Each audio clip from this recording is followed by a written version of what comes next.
had enough, can you stop the cavalry?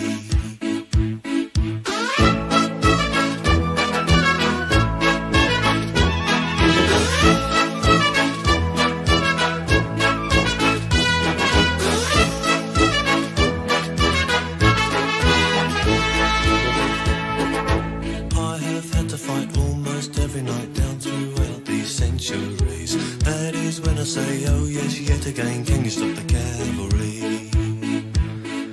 Mary Bradley waits at home in the nuclear fallout zone. Wish I could be dancing now in the arms of the girl I love.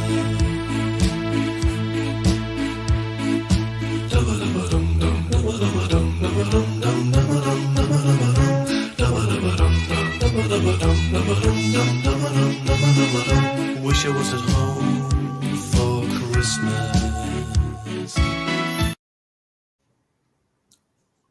Evening all.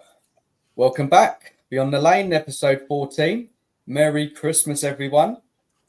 Merry Christmas. Hope everybody's keeping well. All Look, good? guys, Spurs are a right mess, aren't they? They are. But look, we've got some great guests on tonight. And, you know, none of you on the panel tonight are afraid to say it how it is. So let's get into it. So let's say hello to you all. Deji, first time on the channel. How are you, man? Yeah, I mean, look, delighted to be here with such an illustrious panel. So for that, I feel honoured to be here, to be honest with you. But apart from that, everything's pretty shit. Thanks for asking. Thanks for coming on, mate. Thanks for coming on. And Ian, first time on the show as well. How are you? Yeah, good. Pleased to be on. Delighted to be on. Thank you. Good. End of year. Finished work today. Back on the 2nd. And just, you know, let's hopefully enjoy the Christmas break. Yeah, after the show we can. Got a lot to get into tonight. Stel, welcome back. How are you, man? Yeah, I'm all right. Looking forward to Christmas. Looking forward to spending time with the family.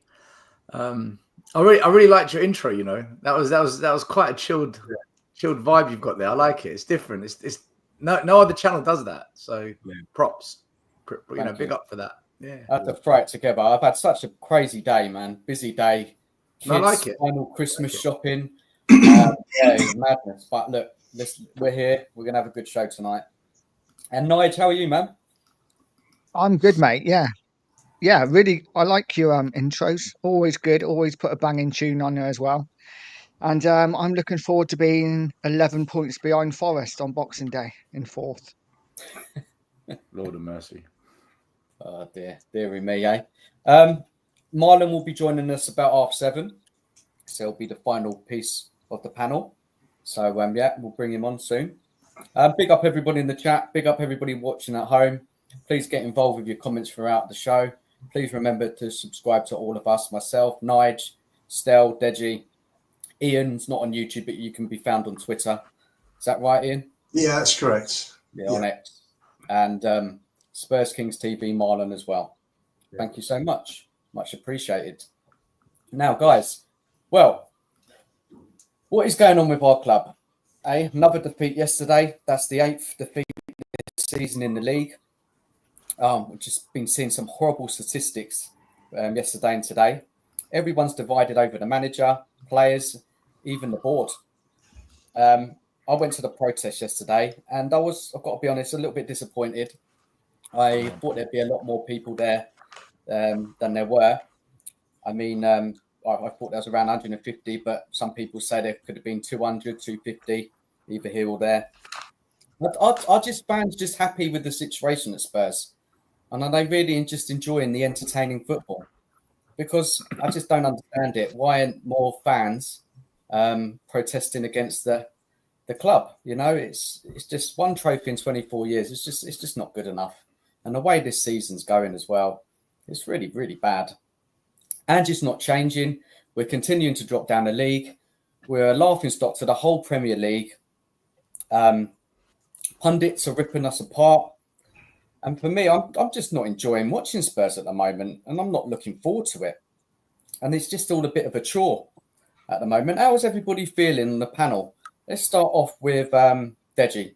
How are you feeling? Yeah, mate. I mean, I was running late, so I missed the kind of the gathering yesterday. But the truth is, bruv, the club at the moment is a reflection of our fan base. What do I mean by that? You know, people who know me well know that whether you agree or disagree, the one thing that we can all agree on is that I have high standards for my club. I expect our club to be challenging. I want our club to be challenging because, you know, that's what I want, and that's what we all want. We want to see our team be successful.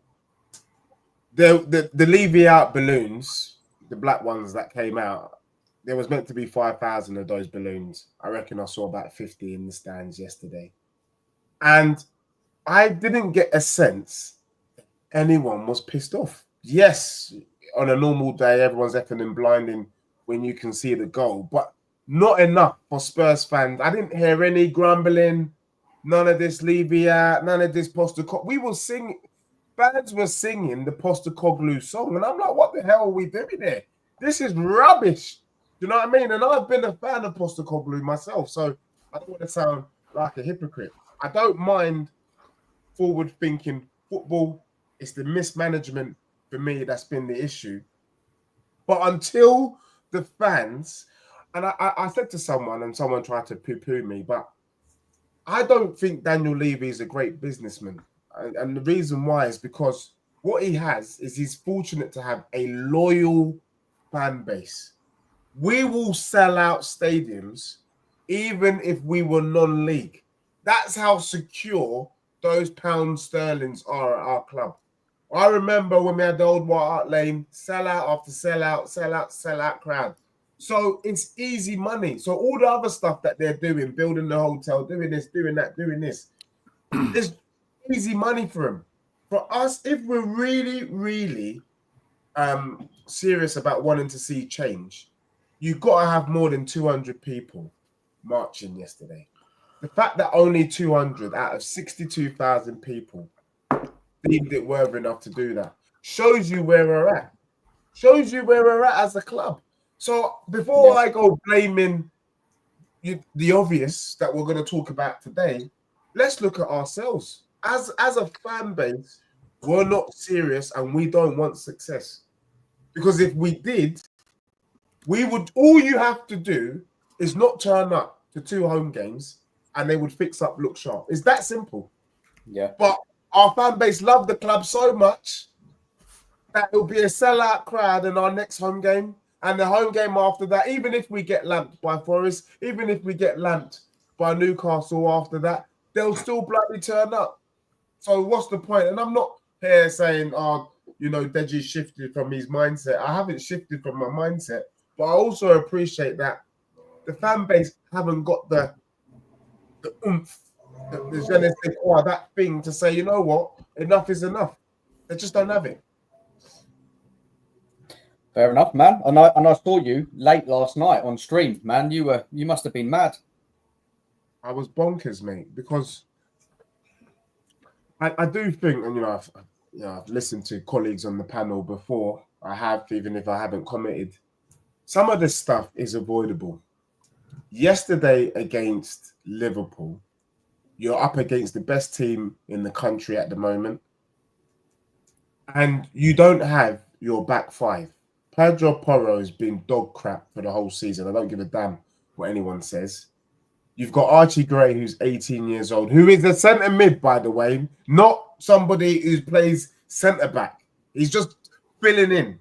And even in our normal day-to-day work, you wouldn't get a nurse, even though she's seen the doctor a million times, you wouldn't just throw a nurse in to do a doctor's or surgeon's job. And she might know what to do, but you wouldn't just throw them in. So what you do is you try and make it as simple as you can. And with that back five, with Fraser Forster and go, crikey. Anyway, that's another story. Simple. Let's all huddle together. Let's all link arms and make it difficult for Liverpool to penetrate us. No, we were open like the Red Sea, and it was easy. Liverpool didn't even come out of gear 1, and they scored 6. Could you imagine if they tried? Nah, and for me, I got to blame Ange for that because we can all see with our eyes when we saw the lineup, this back line is not stopping nobody. So then why not help the lads? And sometimes it's so easy. I mean, my son, he plays football. Sometimes it's the kids. Sometimes it's the coach. Yesterday, it's the coach. Well, Ian, what about you, man? How are you feeling after the game?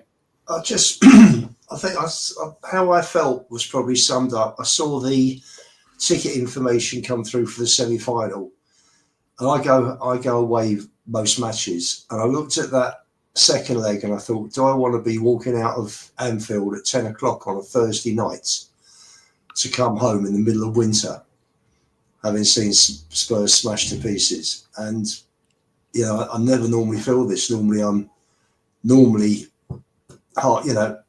glass half full. How do I feel today?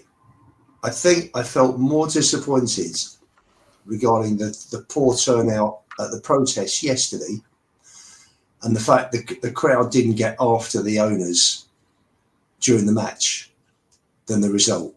I think regardless of tactics, regardless of lineup, I think the way Liverpool are playing at the moment, I think their players are just better than us, man for man. And I don't think the result would have been any different. Can't stand the tactics. And I think, the sooner he goes, the better. But I don't think the result would have been any different if we'd have had, say, Gareth Southgate managing the team, would have played a 4-4-2. I still think would have been beaten yesterday. But the fact that they are Surprise. the fact that they are that people are just not protesting is for me so disappointing, because do people not care about the direction the club's going in? Do people not care that we've got owners who make football the bottom of the priority list? And you just look at it and you just scratch your head and just think, what on earth has happened to our club? It's crap. Whole thing's rubbish. Yeah, it's not good. It's not good. And Stel, how are you feeling this morning when you woke up? I don't give a shit. I couldn't care less. Me and Ian have been arguing for the last 2 months, because I've been saying I don't care if we win, lose, or draw. And then he said to me, "Look, you're right." I'm like, "Listen, Ian, let me go on a mini rant, but not a rant. I'll explain why I'm like this. When Pochettino got sacked, I got into arguments with other fans. It's the first time I've argued with my own fans, and I said, "This is a disaster. We've got to rebuild, man. We cannot be getting rid of Poch." And then my mates that I go with to Spurs, no, he's lost the dressing room. Said, "Guys, don't do this. Don't turn on Poch. We've never had that at Spurs. Don't do this." We got rid of him, and the fans booed him out. I was there. They said he's lost the dressing room. A lot of big YouTube channels said he's got to go. He's got to go. I couldn't believe what I was hearing. This is why I started YouTube, because I thought I can't listen to this conversation because no one's arguing the other side. Mourinho came in. I got behind Mourinho. Because I thought, all right, if anyone's going to win, it's this guy. And we sack him before a final, So I got involved with the protesters. The protesters have been protesting for about 10 years. 5 or 6 of them, 10 of them standing across the road from the club shop. And I said to myself, I'm going to get involved. And I got involved. And the abuse I came under, no one's come under the abuse that I've come under. I've been called everything under paedophile, rapist, woman abuser, Nazi. The stories, the lies that have been spread around me. If I got a top lawyer, I could shut down every YouTube channel, maybe bar 2. I could shut them all down. And all because I was really hard on the Levyout, and I started calling people out saying, "Why aren't you standing up to the owners? Stop blaming managers." I was 5 years ahead of the curve on this. Brian Daigle was the only one online that was doing the same. He wasn't as aggressive as me. I was losing my mind. Okay. I said some dumb shit as well that I regret, but it was give as good as you get scenario. It wasn't, one way. No. Far from that. And then I put this tweet out about 3 years ago saying, Daniel Levy is not the problem. It's the fans.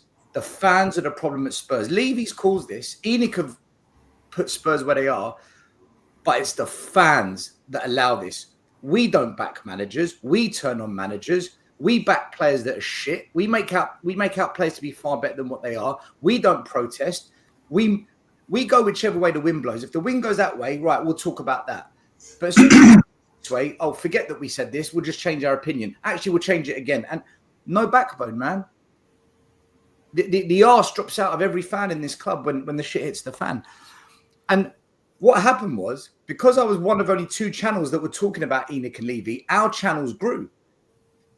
And that turned a lot of people against the noise that we were making, because we were standing out with a different voice and a different set of eyes on it than everyone else.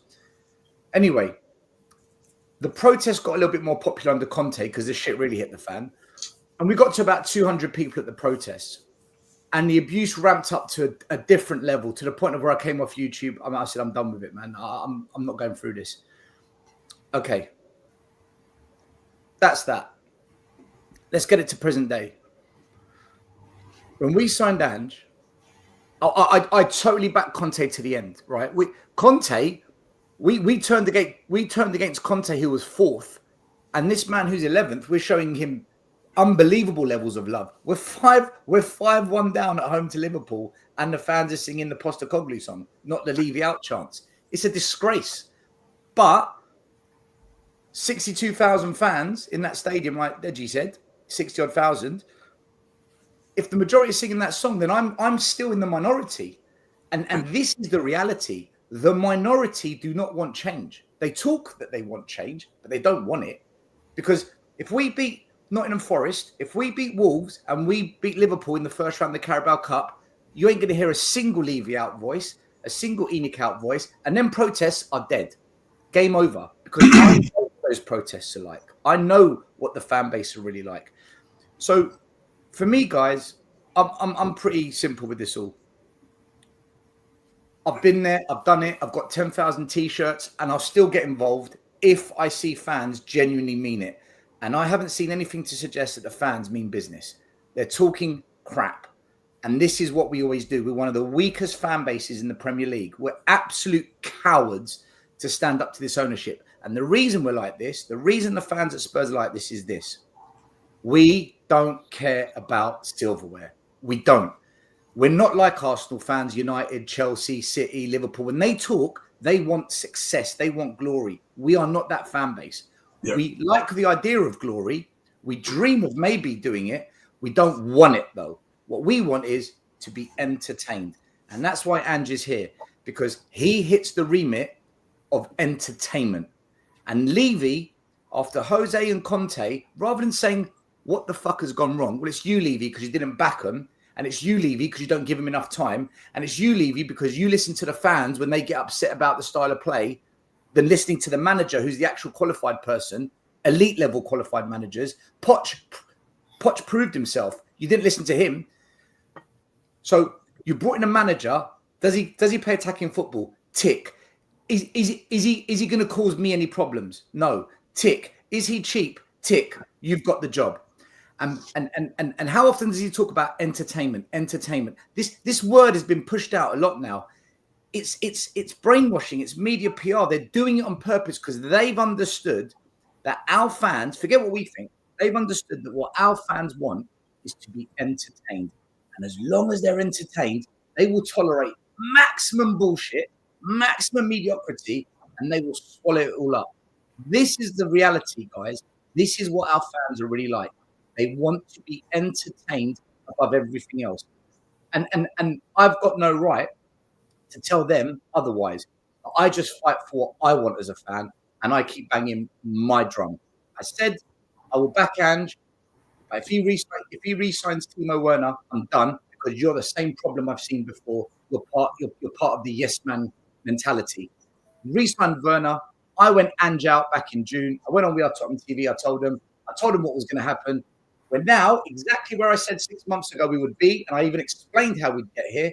It's happened, literally word for word. It's happened, and I get why fans want to back Ange, and I get why fans don't want another manager. I get it. But they're all wrong because they're coming at it from the angle of entertainment and not glory. But when the results look ugly and when the wheels come off, suddenly, but we want results. But we wouldn't mind a bit of glory. But that's not what you were signing up for, man. That's not what you're getting here. You got to pick what you want. If you want glory, then you need a manager that can defend and attack. You need a manager that is going to mix it up when we're up against it. You need a manager that knows that Salah, Gakpo, Jota, Nunez, they're coming into town. You can't play a high line, man. I don't care who you are. It's who we are. Well, that's the problem. Who you are is the problem. You don't want to adapt. Southampton almost got a draw against Liverpool, the team that we smashed 5-0. They almost got a draw. We got absolutely bopped off the pitch. Listen, Ange is a yes man. I don't want him at the club. But Levy and ENIC will always be the problem. So even if you change Ange, we'll get another manager. He might get us top 4. He might get us to a cup final. But we'll still fail because Levy and ENIC won't give that manager what he needs. The owners have to go. And unless the fans stand up to the owners, don't moan. Don't complain. I don't want to hear any issues. You don't want to protest, then you accept what you've got. Don't you dare moan ever again. But they will. They will. Because they want to be entertained. They don't want trophies. They don't want it. They think they do, and they give the impression that they do. Anyway, rant over, guys. That's about 6 years of Stelios and YouTube and what I've seen, man. So if people agree, they agree. If they don't, you're allowed your opinions. Do you know what I mean? Exactly. Can I just add to that is that the fans won't turn on Ange while we're in the cup competitions. That's why I see him going right the way through to the end of the season. If we do reach a final or win it, I see him still being here early next year. I don't see it longer than that. I could see maybe 8-10 games in and we're struggling badly. I can see him gone.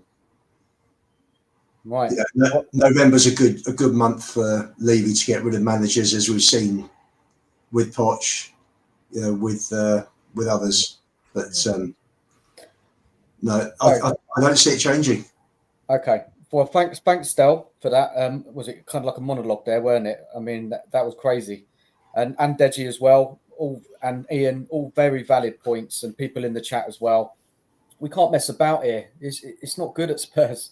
It's not been for a long time, and we need to speak out about it all. And we're going to be getting into it tonight. We're going to be breaking it all down, trying to work it out. What is going on? What's the solution? Look, Nige, we haven't heard from you. I know you couldn't get to the protest yesterday, but I know you would have been there. What's your view on it all? I just feel meh with all of it at the moment. It's just got to a point where I was almost, and I shouldn't say this as a fan, but every time Liverpool went forward, I was just willing another goal, because I'm at that point where I'm just so done with Ange and his tactics. And I saw something online earlier that a fan said that they would rather lose 6-3 than 2-0. And I'm just like, what are we doing? It's nuts. And I do feel, listen, the fans have got every right to feel however they want to feel. I'm not here to say feel one way or another. But I do feel a lot of fans, especially with Ange, the reason they don't want him to go is because they don't want another new manager to come in. And I feel that's kind of similar maybe with the protests. I think a lot of fans feel like, what's the point in me going? But they don't understand that extra one person. If everyone feels the same way, they're not going to go. But if everyone just went, even if it's just once, then there would be a lot more impact. But yeah, I will definitely be at the next one. That's for certain. Yeah, well, the next one's at Wolves, isn't it? Home game on the 30th. Was it 3 o'clock kickoff that day? I think. 29th. 29th.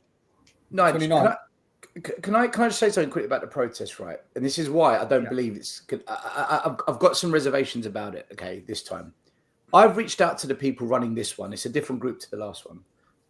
They haven't come on my channel. They haven't given just 30 minutes to do a show. And I've said to them, I have got, with the boys at Tottenham Away, the biggest Levy ENICOUT channel. We've got 30,000 subscribers, and we bang that ENIC Levyout drum like nobody else. For a channel of the size that we've got. come on and tell us the plan. Tell us where we're going with this, and tell me how this will be different to the last one. And let's try and get as many people that subscribe to get involved. Hasn't happened. Why? Why not? So in my head, I thought, you know what? I bet it's because there's people out there that have got into their head saying, if Stelios is there, then we're not going to be there because we don't want to be associated with him because he abuses kids in Japan. Some fucking crackerjack story, right? So, all right, I'm not going to go. And I said on my channel, I'm not going. I don't want to be there. Let the people that want to protest. I'm not going to go. Did it change a damn thing? No. So it's clearly not because of me, but there are a lot of people that tried to make it about me. This is how I know our fans don't mean it. They don't mean what they say. There's a lot of liars and people that say things that they don't really believe. They don't mean what they say. They're just saying it because this is the relevant current topic to talk about. And if I want to get people to listen to me and I want to get people to like and subscribe and give me 400 little heart-shaped things on Twitter, then I've got to say whatever's relevant. And right now, the ENIC story is real, isn't it? Say that when we beat Man City 4-0, because when Man City won 4-0, everyone on my channel, including Ian, you know, I'm friends with Ian, they were all saying, be happy, celebrate. I'm like, no, because I don't see what you guys are seeing. I've stayed very consistent with this. And I don't think our fan base are consistent. I think we're very vibes FC, man. We just go with the vibes. Maybe other fans are like this as well. I don't just want to put it, only Spurs fans are like this. But I think we are very vibesy more than the others. I think we're the most emotional and the most divided fan base of all the kind of so-called big clubs in the Premier League. I think we're nuts, man. I think we're just crackheads as a fan base. I hear you. Yeah. I hear you still.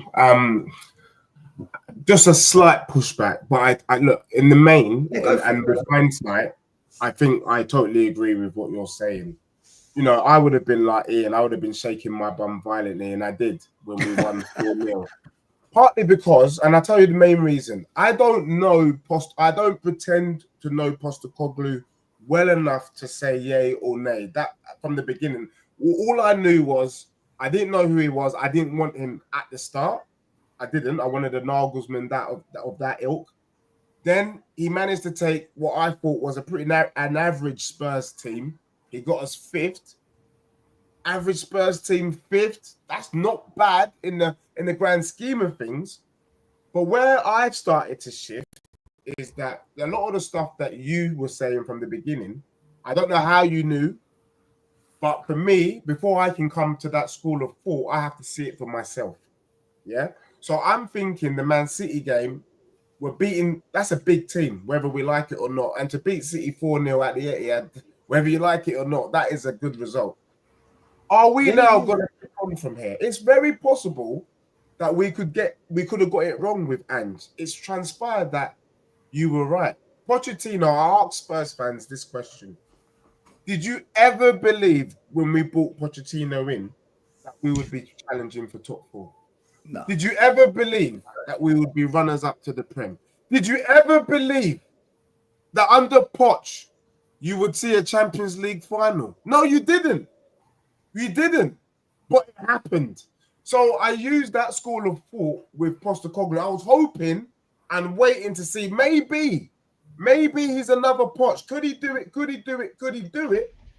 But then I've realized the stubbornness is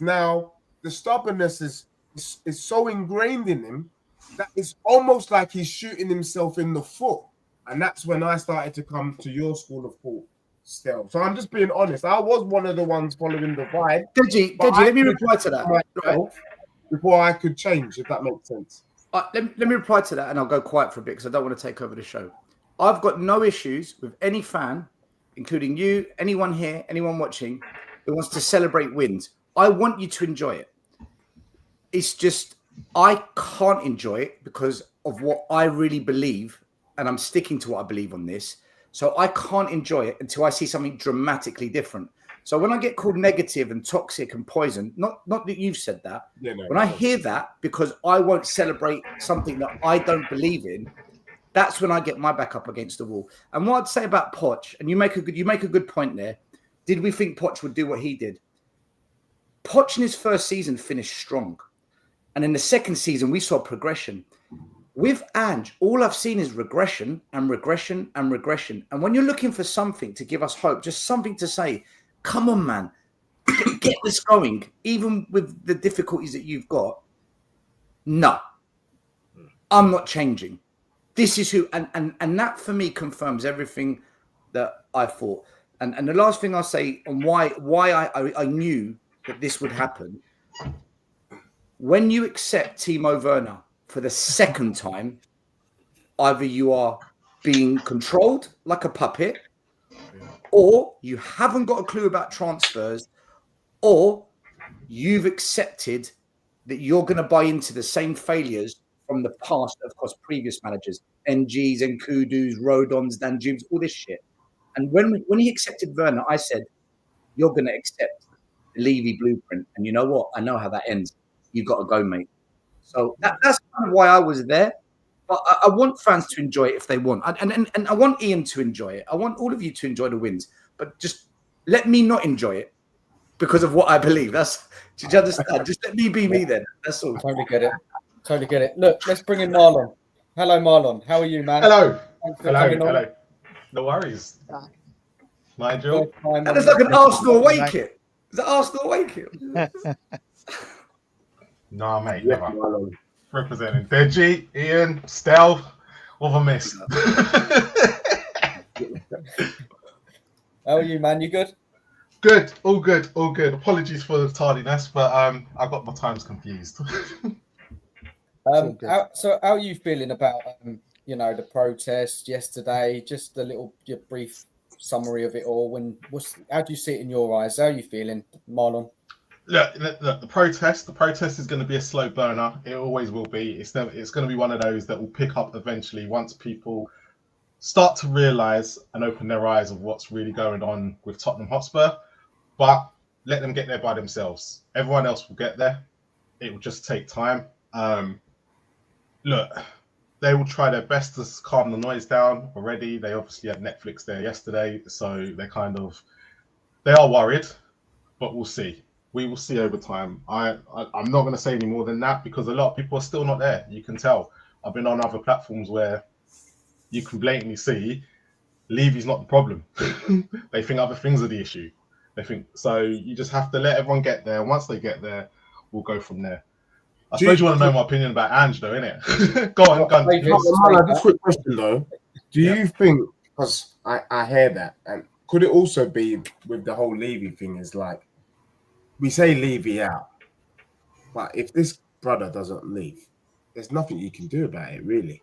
Do you know what I mean? So, what is the point in?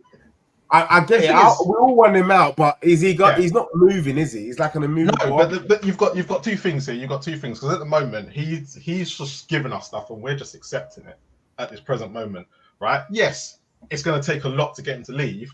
We have to make him feel uncomfortable in the situation. We can't allow him to keep going over the same cycle because I just heard what you said about the manager, and I've heard this for Mourinho. I've heard this for Conte. I've heard this for Nuno. I heard it at the end of Poch. I heard it for AVB. And people always go to the manager first because that's the easiest one to get rid of. But in another 18 months, right, you can all want the manager out now. And I said this yesterday, but in another 18 months, the next manager will be exactly with the same problems. You'll be moaning about him. And what I don't get in this whole situation is how you're going to trust at the moment that Daniel Levy, if he got rid of Ange tomorrow, how people trusted Daniel Levy to go bring in the next manager who's going to do any better. Like, he's not going to do it. Most managers that are decent enough to take over are in a job. So there's your first thing. So if we sack Ange tomorrow, just to let everyone know, the next manager coming in hasn't got a job right now, right? I look at someone like Graham Potter, who's not in a job, who's probably the most likely to accept the Spurs one, because everyone else, let's be honest, I wouldn't be surprised if Spurs have muted new managers right now. All of them have told them no. Slot told us no. A lot of managers are telling us no. So I think we're starting to go down the pecking order of who actually wants to come to this club, right? And people sit there and go, but the training ground and this, that, and the other. that works for 5 minutes. It does. It only works for 5 minutes, and then we'll be back in the same piss to potting like we've always done. So it's either for me. Look, Ange could do what he likes. I know he's not the man. He's not going to be under this ownership because the certain type of players that he needs, he's never going to get, right? But everyone's mentioning, like, what's his name? Frank at Brentford. We're not going to go pay Brentford money for Frank, and we're not going to go pay Bournemouth Ariola right now in the middle of the season, right? And let's be honest, we only got Ange because his contract ran out at Celtic.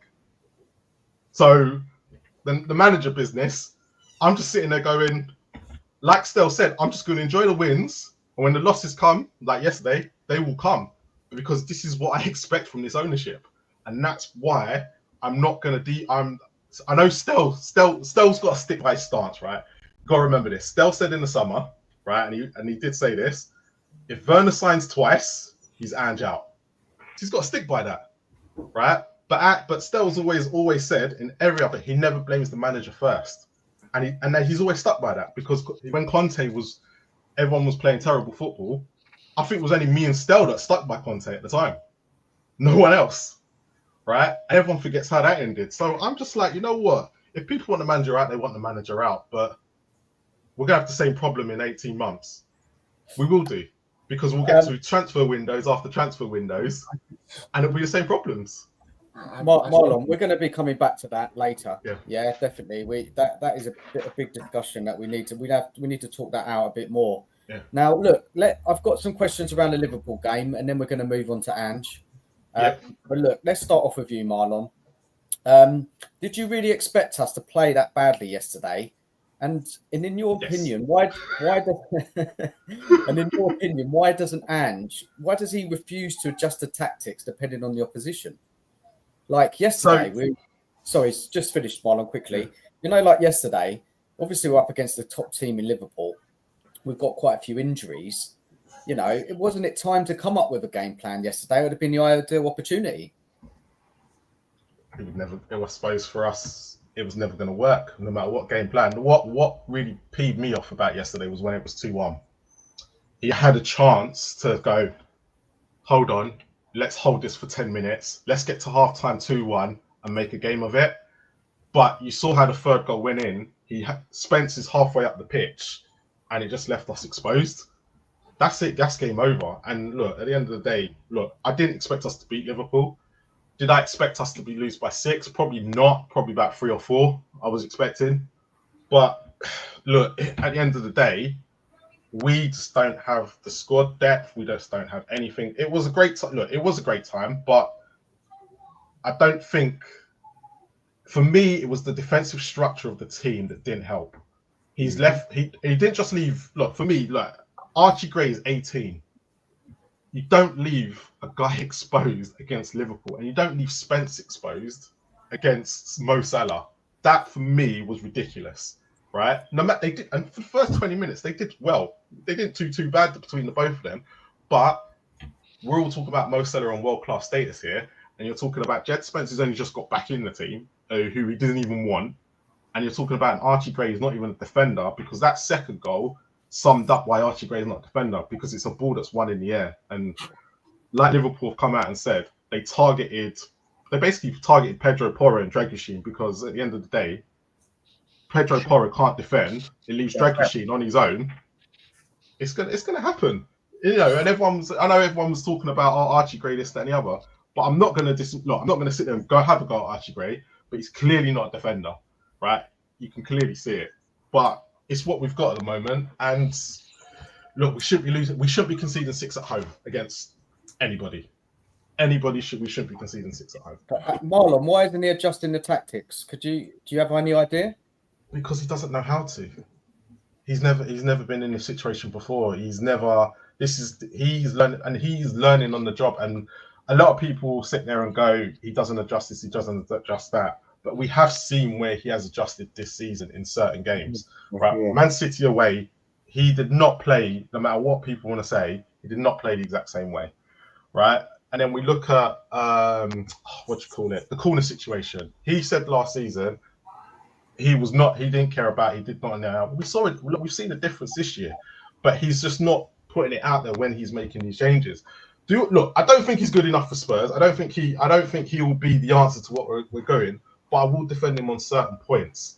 But at the end of the day, he's looking at it as no Van der Ven. I have to count your doggies in yesterday. No, your doggy, no Van der Ven, no Romero, and no Vicario. Right? That's the reason why. But the problem is, we all know when they all come back, we're going to have exactly the same problems, and he's going to be answering the exact same questions. So it's down to him now what he wants to do next. Did anyone else want to come in about that question? I mean, I'm looking to my learned friends because I know I've spoken a lot. So let me allow space for my learned Ian and Nige before I say anything. I just think we were. Tonight, listen, we've lost bad. We've had bad defeats with the full strength team. We are suffering without the better players. There's no question about it. You know, if you took Raya, Gabriel, Saliba, and Rice out of Arsenal's team, I mean, you saw how Arsenal's form really dipped with Odegaard getting injured earlier in the season. We've got 4 major players missing. So, you know, with Bentancur. So for me, it did affect the team. We wouldn't have won regardless, as I said earlier. The squad's undercooked. We know this. We can see this. This went back to the summer. We know why it happens. The wage bill had to come down. There was only a certain budget that was given, plus any money for players. And, you know, if you're going to go down that path, then this is what you're going to get. It's not a surprise. It's no surprise. The only hope was that we would avoid injuries. But you're not going to avoid injuries when you play with this ridiculous press and he imitates it in training. So players are going to get burnt out. You know, it gets to half time. I think most of the players are in the red zone already. Nobody just presses like we do. It's madness. You know, there's no thought. It's just pure chaos the whole time. It's like, you know, you're in fifth gear in a car the whole time. You know, you don't slow down, you don't stop, you don't think about it. Oh, I'm coming up to a roundabout. Maybe I should think about this. Maybe I sort of drop down to third and then down to second coming up to it. Not with him. He just goes straight over the roundabout in fifth. I mean, it doesn't matter. And look at and it's a car crash. The whole thing's a car crash. I think that's probably the best analogy I can think of. The whole thing, unfortunately, you've got owners that don't care about the football. And there was a great article. I don't know if anybody has seen it I saw on Twitter. Jonathan Lew in The Guardian today just saying how a serious team beat an unserious team yesterday. Great article if anyone wants to find it. So you've got owners that don't care. You've got a manager that won't change. And you got a squad that are not good enough. And you've got fans, by and large, who aren't overly bothered, you know, because they've got this shiny new ground and they've got lovely facilities at home matches. And that's all they care about. And a bit of entertainment. So the whole thing, you know, just sort of summing it up like that, it's really the worst I can remember for many, many, many years. Yeah. I mean, someone said... I feel really sorry for Spence and Gray. I thought they both did okay yesterday. I thought Spence played pretty well. I thought Gray did the best he could. But I think Marlon's bang on. He said that Ange can't change because he doesn't know how to. He's never had to. All the leagues he's been in before, he's been able to play his way and win every league because they're substandard. And now he's being made to see what he is.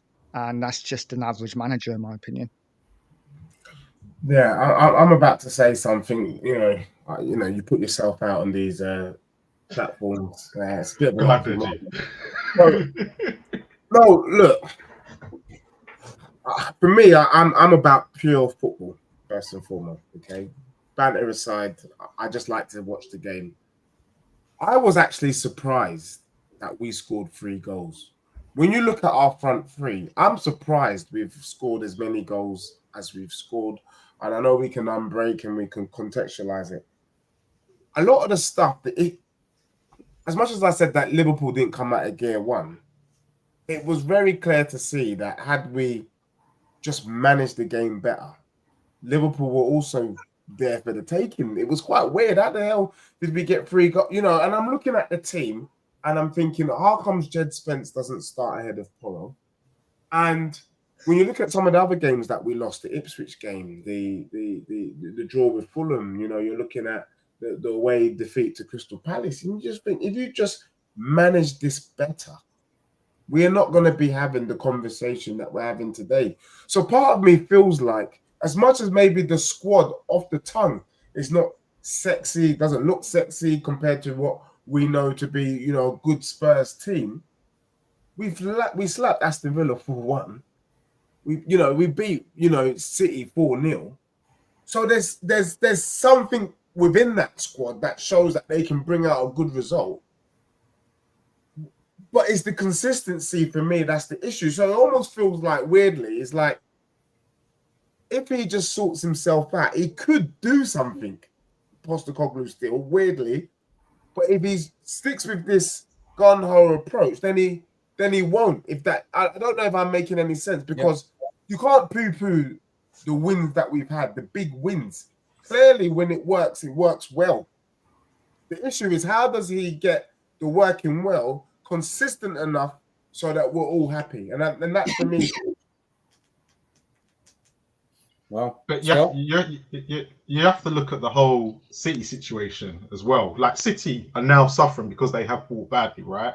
And you look at the whole Rodri situation. We all see what City are like now without Rodri. They are basically nearly as bad as Spurs, right? And this is the problem that we've got, is that we don't have certain players in the position to help Ange's system out. So when we do play the top boys, it works. We can say that it kind of works. Apart from Liverpool yesterday, it does kind of work in certain games if teams are willing to attack us. Because I think Stel mentioned this on our show a few weeks ago. Actually, our front three is not really where he sees the issue. It's our defence. And our defence is a massive problem because we don't have no defensive structure when we are. And you can clearly see, I think a lot of people point out, he leaves us with 2. You can't leave any Premier League team with 2 players, right, when you're defending. Even City and Arsenal don't do that. And no matter how much people want to sit there and go, oh, how good City are attacking and how good Liverpool are, you don't ever see it's just Van Dijk on one other. There are situations they get caught in, but they know how to get themselves out of the situation. Or sometimes, like yesterday when we scored, right, they got themselves caught because they're dwelling on the ball. So they get caught out as much as we do. But at the end of the day, if we ain't going to give him the players, this is where he needs to adjust. It's that defensive structure that needs to change. And once he can get that right, if he ever gets a chance to get it right, I'm kind of with Deji. There is something there, but it's whether he's willing to adapt and change and get to that point where our defensive structure becomes the point of what we're playing. And I think this is where Poch got it spot on. There was we were good going forward, but we had a solid 4. And if Danny Rose had gone, Cole Walker would be back. If Cole Walker and Danny Rose had both be gone, it'd be Wanyama or Dyer sitting in front of that defense to help Vertonghen and Alderweireld out. We don't have that here. We just don't have it. And the only key man is Bentancur at the moment. And even he's not the strongest in that position, but he's the best we've got. Do you not think, Marlon, that, and I think it was Roy Keane who said a few weeks ago, top teams players give you 8s and 9s every week. Spurs players give you 5 and 6s. And that's the difference between consistent teams and inconsistent teams. And I don't think our squad are as good as people think they are. Me personally, I think the problem is the midfield. Yes, the tactics where you leave 2 centre backs isolated obviously is a massive issue. But I think in terms of performances, I think the midfield is the issue. You know, for me, Basuma had his best game in a Spurs shirt against United. And against Liverpool, he was just dreadful yesterday. It was awful. But is that down to the quality of the opposition? Because if you look at United, the fact we conceded 3 goals against United, look, I'm not blaming Ange for that, because the whole Forster situation, you kind of just go, what you doing? But the fact we conceded 3 against United, and that was Basuma's best game, and then Man United get thumped by Bournemouth yesterday, it just shows you where what quality of the opposition that Basuma plays well against. Because if you take it back to Chelsea, he just went missing, and he went missing yesterday. He just goes missing. He allows the midfield to go beyond him, and he's just watching there going, "What am I doing?" But we don't hold. You look at Liverpool and they're comfortable on the ball. They get the ball, they push it one way, they push it the other. We do that against the lower teams. Our players should be good enough to do that against the better teams, to hold on to the ball. We were just giving it away. How many times did Basuma give a pass to a red shirt? It was constant. It was throughout the game, and most of them were doing that. Yeah. There's a few things here for me regarding the Basuma thing. I don't think he necessarily is the answer for Spurs, although I think a manager that plays to his strengths and plays more as an 8, not a 6, playing a game that's more controlled and balanced, I think we get a better tune out of Basuma, because Basuma has shown me that he is a good player. I think he's lost in the chaos. I'm not trying to defend him, because Marlon's right. There are games where he's just walking. I think he's lost in the chaos, right? It's just pure chaos with Ange. And if you watch us play, just watch Basuma for the whole game. Ignore the match. Just watch Basuma. Him and Pape Sarr just running around the pitch, putting out fires. All they do is they're trying to solve problems. That's not the job of a midfielder, man. That's part of the job. The other half is create, get us up the pitch. But he's just running around trying to put out fires because it's just chaos. There's no control because the wing-backs are out of position. They've then got to cover their positions. Then the centre-backs get stretched. We're too high when we should be deep. And I just look at it and I think, what does Ange want from our midfielders, man? They're human beings. And Eden's right. We were in 5th gear the whole game. Why don't we just drop into 2nd or 3rd gear for 20 minutes, get a breath, control, just be pragmatic. I'm not saying be Mourinho or Conte, but for 20 minutes of the game, why not? Be Mourinho for 10 minutes at the end of the first half. We go in at 2-1, regroup, come up with another plan. No. Push up, everyone up, one ball over the top, blam. And you're thinking, that's on Ange. That is on Ange. And why I don't defend Ange at all anymore, well, I gave it half a season, I guess. He has had 14 months to show us that he can adapt and that he can say, no, I am going to be a little bit different in this game, or it's not gone to plan. I don't have the players that are fit for this game. I am going to change it a bit. When your question was, did you think that we were going to beat Liverpool? For me, my prediction was, I don't know. I don't know what we're going to do. I don't predict games anymore. I thought, do you know what? We could beat Liverpool 3-0, but we could lose 7-0. I've got no idea what we're going to do. After 15 minutes, I could see exactly what was going to happen. We were going to get rinsed. And we did. So you don't know what's going to happen because it's chaos. It's unpredictable. And Mohamed Salah's comments were absolutely... If you're a Spurs fan and you still kind of want to defend this, listen to what Mohamed Salah said after the match. Sky Sports interviewed him and he said, we knew what Spurs were going to do. What the fuck do you want anyone to do as a Spurs fan if we know every manager, every player, every opposition knows what we're going to do? We're literally saying, there you go, there's the plan. They've got all week to prepare to set up of how to counter it. And they knew we were going to give them the space. They knew we were going to be open. And we're so open in so many games. The amount of chances we give teams. I was looking at, there's this stat. The amount, do you know, we've allowed more shots against us in the last 5 or 6 games than Southampton. Southampton have allowed less shots against them. And we battered them 5-0. We battered them. Like, we tore them to pieces. So, and I don't buy this injury bollocks. You know, I get it's not helping us and that we're going to lose a couple of games because of it. But we went to Man City, man. We bopped them off the pitch. Absolutely rinsed Man City. We had no Bentancur, no Van der Ven, no Romero. Vicario was injured in that game. No Richarlison, no Odegaard, no Mikey Moore. We beat Southampton 5-0. We had lots of injuries. We knocked Man United out the Carabao Cup. The mighty Man United, we knocked them out the Carabao Cup. We had all the injuries.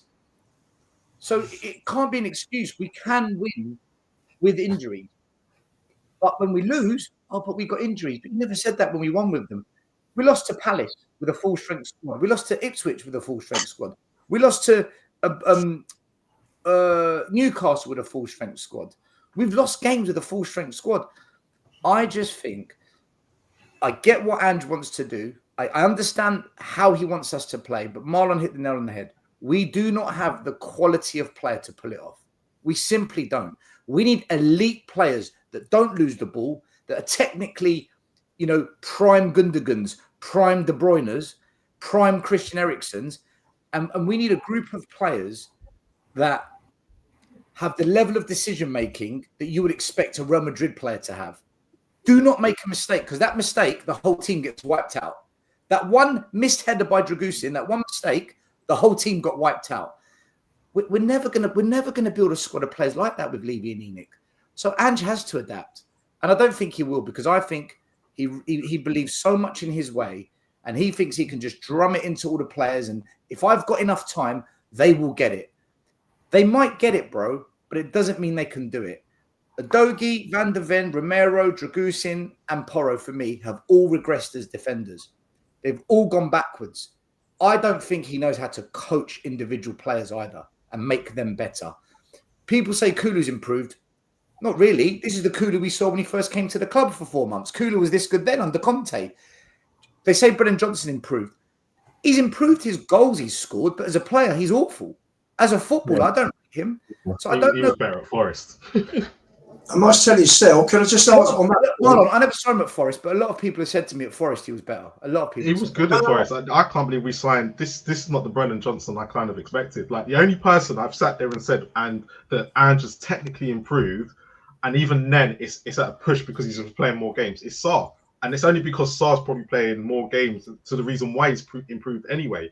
But my biggest thing in all of this is that the reason why we don't see players improving and Ange can't coach is because, and I said this was a problem when he first came, he doesn't take his coaching staff with him. Top coaches will take their coaching staff with them around the world. So it's not just Ange learning. His coaching staff are learning how to deal with Ange, and they're not even world class themselves. A lot of them, like Edniak's probably his first coaching job. This is a massive issue that the people are not pointing out, and this is why we are seeing this inconsistency. Because we had, I can't remember the guy. We've got a new assistant manager this season because the other guy had left. So everyone's learning the job each day, and this is probably why we are seeing this inconsistency and the fact that players ain't improving, because the coaching staff are learning. I've been learning for what Ange has been doing for the last 18 months. Which is not good enough. You should have a coaching staff that have been knowing what you've been doing for 3-4 years. This is why most top coaches will take their coaching staff with them. Even Pep did. Marlon, Nuno, I must tell you, Nuno didn't bring his coaching staff to Spurs. It's the only club. And he wanted to, yeah. And he lasted 10 games. And he lasted 10 games because of it. And I said it was a problem at the time. Why are you not? And I think that was the reason why we didn't sign Conte Mason's the originally. Devil's work, man. It's the devil's work. We didn't sign Conte originally because he wanted to bring his coaching staff, and Spurs were like, "No, you got to use this one and this one," and then had to go back on that because they tried it with Nuno, and Nuno was like, "Well, what do you want me to do?" But do you know how I know? Do you know how I know Ange? Just for me, I just can't handle this guy. Last season we finished fifth, right? Deji said that there's something there. We got fifth, and he's right. We played one game a week. If we were playing Europe last season, forget fifth. We knew this season, coming into this season, we were going to be in the Europa Cup, and there's extra games in the Europa this year. We knew that we would do a little bit better in the Carabao Cup, you'd like to hope, and the FA Cup. So we knew there was going to be a lot more games going into the season. You cannot have a transfer window like that and think that you're going to do better than last season with more games. It was insane. And I brought this up. And now he's been caught out because that transfer window only had one player that starts in this team, Solanke. The rest, the only reason Gray and Berg were playing is because we've got injuries or because there's suspensions. It's the only reason they're playing. They wouldn't be in the team. Werner only gets minutes because, again, Odebert's injured, Son's not on point. So that window is what's cost us. And he's allowed that window. And what really, sorry, last thing, guys. The thing that really pisses me off with Ange is when it clicks, we actually look like dynamite. When it clicks, teams do not know what to do. It's not like they get back control or they stabilize.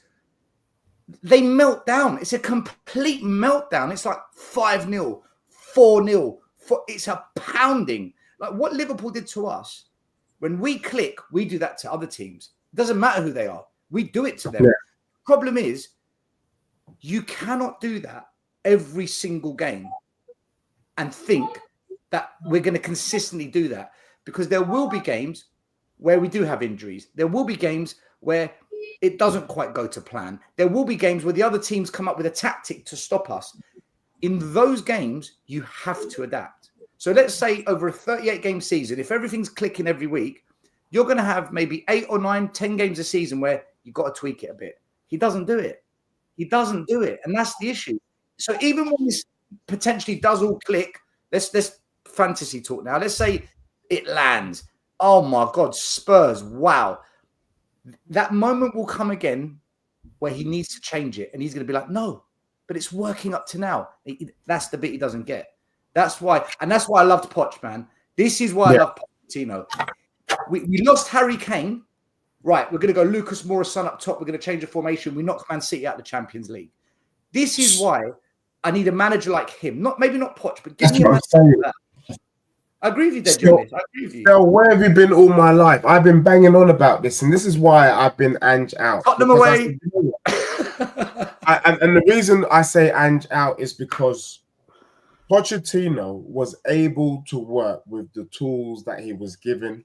Remember, he went 3 bloody transfer windows without a single player.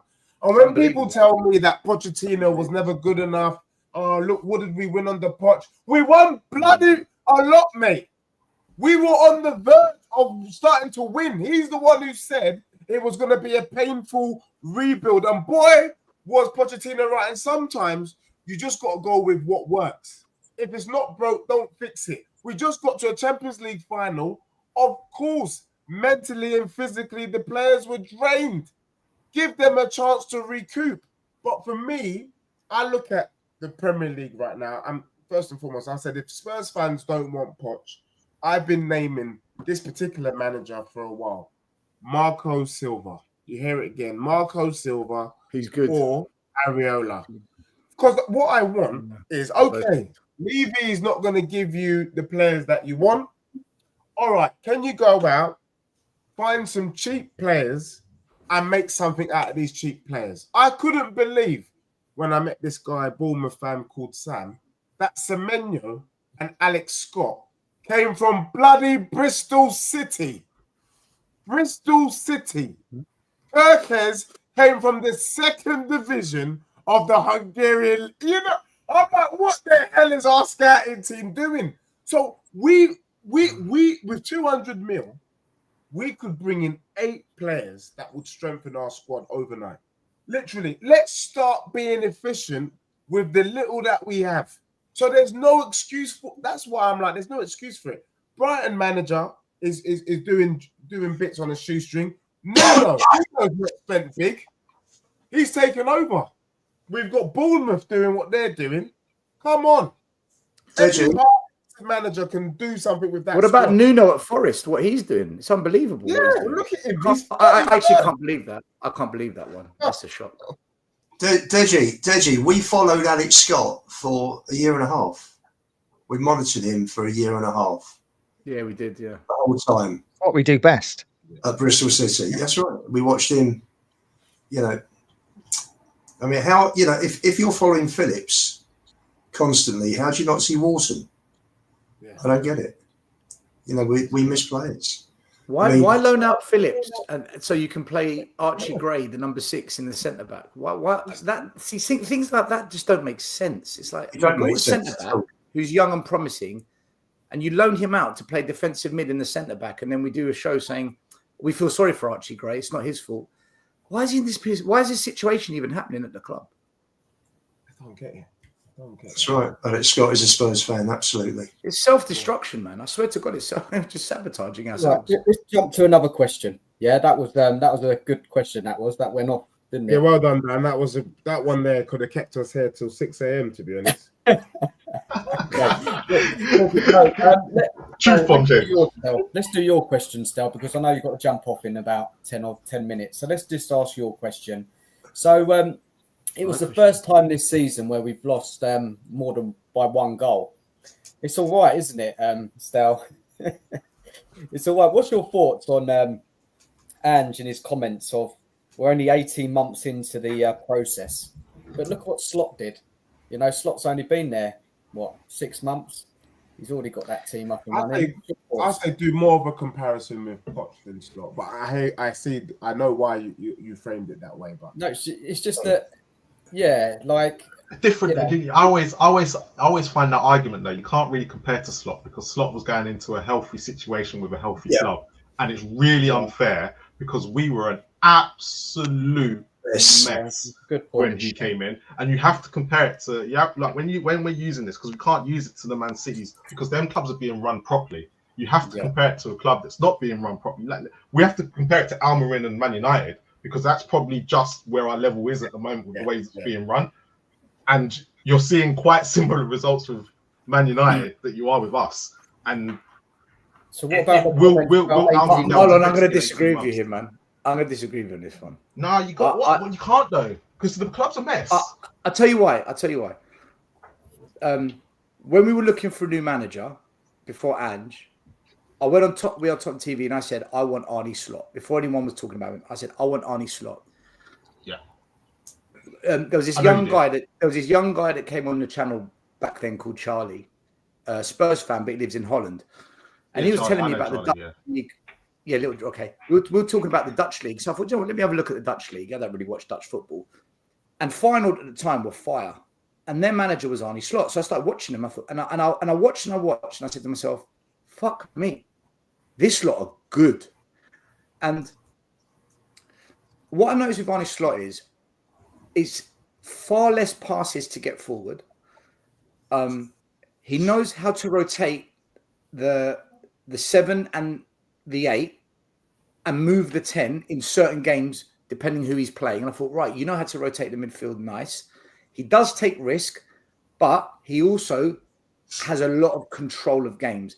And I looked at him and I watched his teams and I thought, you're very attacking, but you're quite controlled. I like this.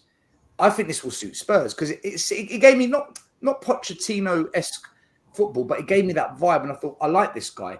And why can't we get him? He's not a big name. We can get this guy. Anyway, lo and behold, he ends up at Liverpool. All right. And you're right. We can't compare Liverpool to Spurs. They've got a lot better players. They were a healthier club than us. We lost Harry Kane. They kept Mohamed Salah. I get it. But tactically, I can compare them. He plays fullbacks as fullbacks. Your quality is to overlap. And can I say, he didn't do that at Feyenoord. They were a bit more inverted. One would hold, one would invert. So they both wouldn't go. He slightly changed that at Liverpool. So he's adapted to the league he's in and the players he's got, but maintains the way he wants to play. For me, Arne Slot is a top manager. He's a top coach. Will he win the league? I don't know. But he is proving to be what I thought. What I saw in Feyenoord, he's doing it in the Premier League so far.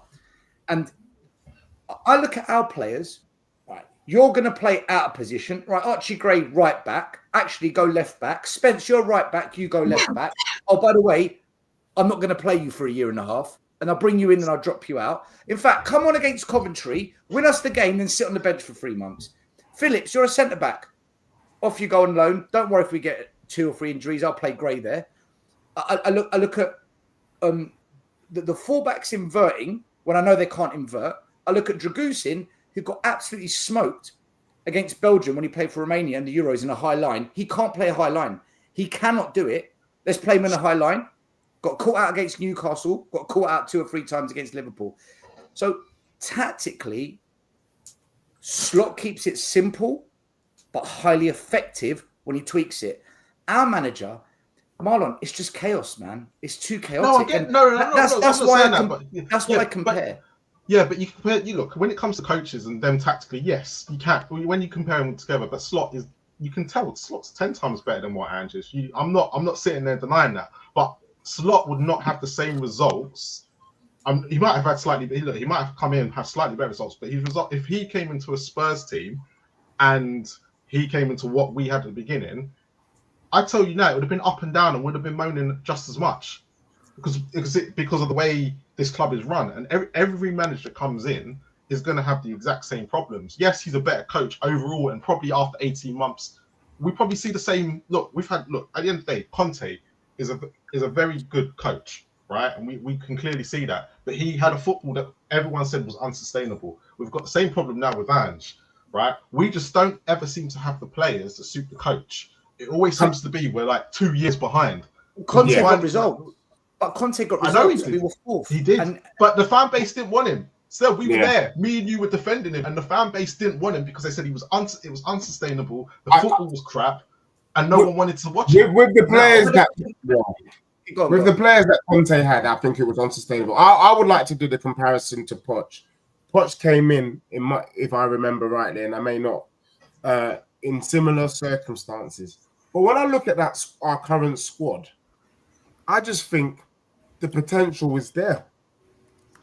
If Poch does his normal system, the Poch system 4-2-3-1, I think you get a result out of this team. I've been saying it as well. The inverted role. What he's asking from our fullbacks is to be bloody 800-meter runners. Udogie has to run, pretty much be level with Madders. We lose the ball. Liverpool pelt it up as an example at Ipswich, and he's now got to run like Usain Bolt all the way back. He's going to die. He's tired. It's unsustainable football. But I believe with this same squad, if Pochettino was in charge, he would get more out of these players. And I just think literally it is about a system. The players are there. Even these players are more suited for Conte. That's the baddest thing. Either Poch or Conte could get more out of these current players. Absolutely. Like you said, Marlon, I don't know what a couple of years behind. Yeah. Deji, Danny Rose and Carl Walker were nothing special when Poch came to this club. He turned them into really, really good players. He developed Harry Kane. He developed and progressed Dele Alli from that raw talent into what was the best young player in England at the time. He developed players. I think the likes of Gray, Udogie, maybe even Porro, Bergvall, these young players, if Poch was manager, I reckon he would make them really, really good players. A lot of other Premier League say, do you know what? We've got to start talking about these youngsters, man. We've got to start talking about Spurs again. I don't know if Ange is that guy to develop them. I don't know if he is. No, I agree. Poch would have done it. Poch, for me, I think would have done it. Well, when you look at the squad, you're right. Poch would have done it because you just have to look at what Chelsea are doing this season. A lot of that is reminiscence of what Poch left them with and the way he coached them towards their end of last season. Chelsea won't admit it.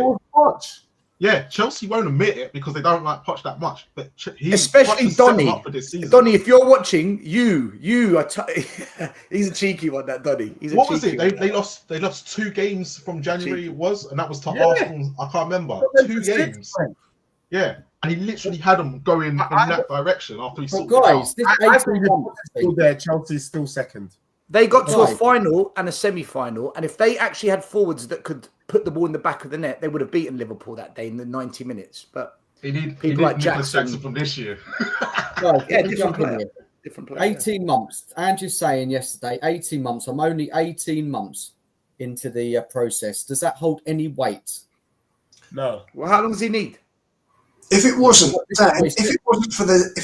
the tactics, I would agree with him. Because it does take time to build teams, and you can't put Slot in that because Klopp left a great legacy in terms of his squad mentality. The right players in there, and when Ange came in, for me he had Romero, Kane, because at the time no one knew for sure he was leaving. We had Romero, Kane, and Bentancur, and the rest of it. Sonny had been. We didn't know at the time, but Sonny had been injured for most of the previous season. He was way off. We all thought that was that for Sonny. And, Lloris had gone. Dyer was finished. Lloris and Dyer were making mistake after mistake that year. And for me, I only thought there were 3 decent players in the squad. So he had loads of players to bring in. But, if it wasn't... So I agree. 18 months is a short period of time. But you've got to be moving in the right direction in those 18 months. So that maybe after 3 years, you're challenging at that point. You're bringing in 2 or 3 top, real quality players every transfer window. every major summer window. And if someone comes up in the winter, terrific, you grab him, you pick the good kids at the same time, which we seem to have done. We just haven't bought the top players. All they're interested in, and I do have some sympathy for Ange, is that he's told by mum, there's your budget. Now spend the budget. And whatever you get for players going out adds to the budget. But it's not a proper, we ended up this year when you looked at the ins and outs and wages and the reduction in wages, I think we spent 20 million net. This is Tottenham Hotspur. What do you expect for 20 million net? This isn't about, oh, you shouldn't have bought Gray, you shouldn't have bought Bergvall. If the kids are good and they're going to come through in years to come, you want them to be at your club rather than other clubs. But if you're going to get rid of several established players, you've got to replace all those established players. You can't just say, okay, well, we've got rid of Højbjerg, Emerson, Skip. Who else was good? I mean, Larissa went, Dyer went, Perisic went. I'm trying to think who else went. Højbjerg. You can't just say, well, fine, we're going to bring Solanke in, and that's it, finished. You've got to have 2 or 3 more coming through. And so what you've ended up with is a squad with less experience, a smaller squad playing more matches, still sticking with the same intense training that causes burnout and hamstring problems. So, on one point, on one hand, yes, Ange is 18 months in, and you wouldn't expect anybody to. Klopp didn't win the league in 18 months. Ferguson didn't win the league in 18 months. Or the second season. But unfortunately, Ange's tactics, his intransigence regarding adapting, his intransigence regarding bringing players in and rotating properly, because he's up to recently, he's been where he's had to bring the kids in. He wasn't playing kids. Last year, when we're struggling, we're a goal down at home to Villa and West Ham, took the Celso off and put Skip on instead of Donnelly as a perfect example in those 2 games. And nearly lost Mikey Moore because of it in the summer. So, to me, it's, yes, 18 months, it's only 18 months, but he's going about it completely the wrong way. And he's not changing, and he doesn't think he needs to change. So for me, it's just going to carry on going downhill. We may nick the Europa League because we're a tier 2 club and we're in a tier 2 competition with other tier 2 clubs. So maybe if we can play, if we can get it right on several occasions over the next few months, then we've got a chance. We're in there with maybe 5 or 6 other teams, possibly to win. Because the other teams may have injuries, they may have suspensions, they may drop their form may drop off. We don't know. You look at teams and you think, oh, Galatasaray, Frankfurt, Sociedad, this one, that one, Lazio. I mean, Lazio got hammered by Inter 6-0 at home last Monday. So you're looking at teams with deficiencies in that competition, which is why it's the second tier and not the Champions League. But apart from that, the longer he stays, the further down the league we're going to finish. Marlon, I heard you. Sounds like you want to jump in there. Is that you, Marlon? No. No. Nige, haven't heard from you from a while, man. What's your view on the 18 months statement? You know how I feel about Ange. The problem is we were talking about Poch earlier, and Poch started at Chelsea. Obviously started really badly, but by the end he was going up. He laid the foundations for what Chelsea are now, I think. Whereas Ange started really well, and since then we've been steadily going down. We're not even leveling out. We are literally getting worse and worse. And yes, I've been listening to the chat, and yes, we have spells when we can blitz teams, but that's all they are. They're spells. We have 10 minutes, 15 minutes here and now. And it takes me back to, I remember a game in the 90s when, I don't know whether Ian remembers this, he's probably there, when we beat Southampton 4-1. We were 1-0 down and we scored like 4 goals in 5 minutes. And that's kind of what we are now. We have that capability where we can score 3 or 4 goals in like a 10-minute period. But apart from that, we are pretty average. Gary Brook scored 2 that day, I think. Or was that a different game? I think Anderton, Barnby, Sheringham. Sure. But yeah, Yeah. I do remember it. I do remember. All right, guys, I've got a question for Deji because he's got to jump off in a minute as well. Stel, you're jumping off in a minute as well. So, Deji, do you think Slot was trolling us a bit before the game? He was talking about how fans can be unhappy with playing ultra attacking football. What do you make of that, Deji? And then everybody else after. Do I think Slot was trolling us with his comments about us? Look, the thing is, there is some sense to what he's saying, and I don't know if you've actually heard me say it. I don't mind. I prefer the attacking football over what we watched with Conte and Mourinho. I can't lie to you. I was bored out of my whittles when I was watching our team play. To watch Harry Kane and Son run around the pitch like they were doing the steeplechase was not a good watch for me personally. And I prefer to see Spurs on the front foot. So, and that's the problem, isn't it? Because we were talking about at the beginning of the show that actually the majority of the fan base are quite happy with the football that they're seeing at Spurs. So he is right. The issue I've had is the management of the games, where he needed to make the right tweaks, acknowledging that maybe you don't have the personnel. Van der Ven is the fastest defender in the Prem, and then you see Archie Gray, who doesn't look very quick to me, and Dragoshin is definitely not quick, and then you're asking them to do the same job.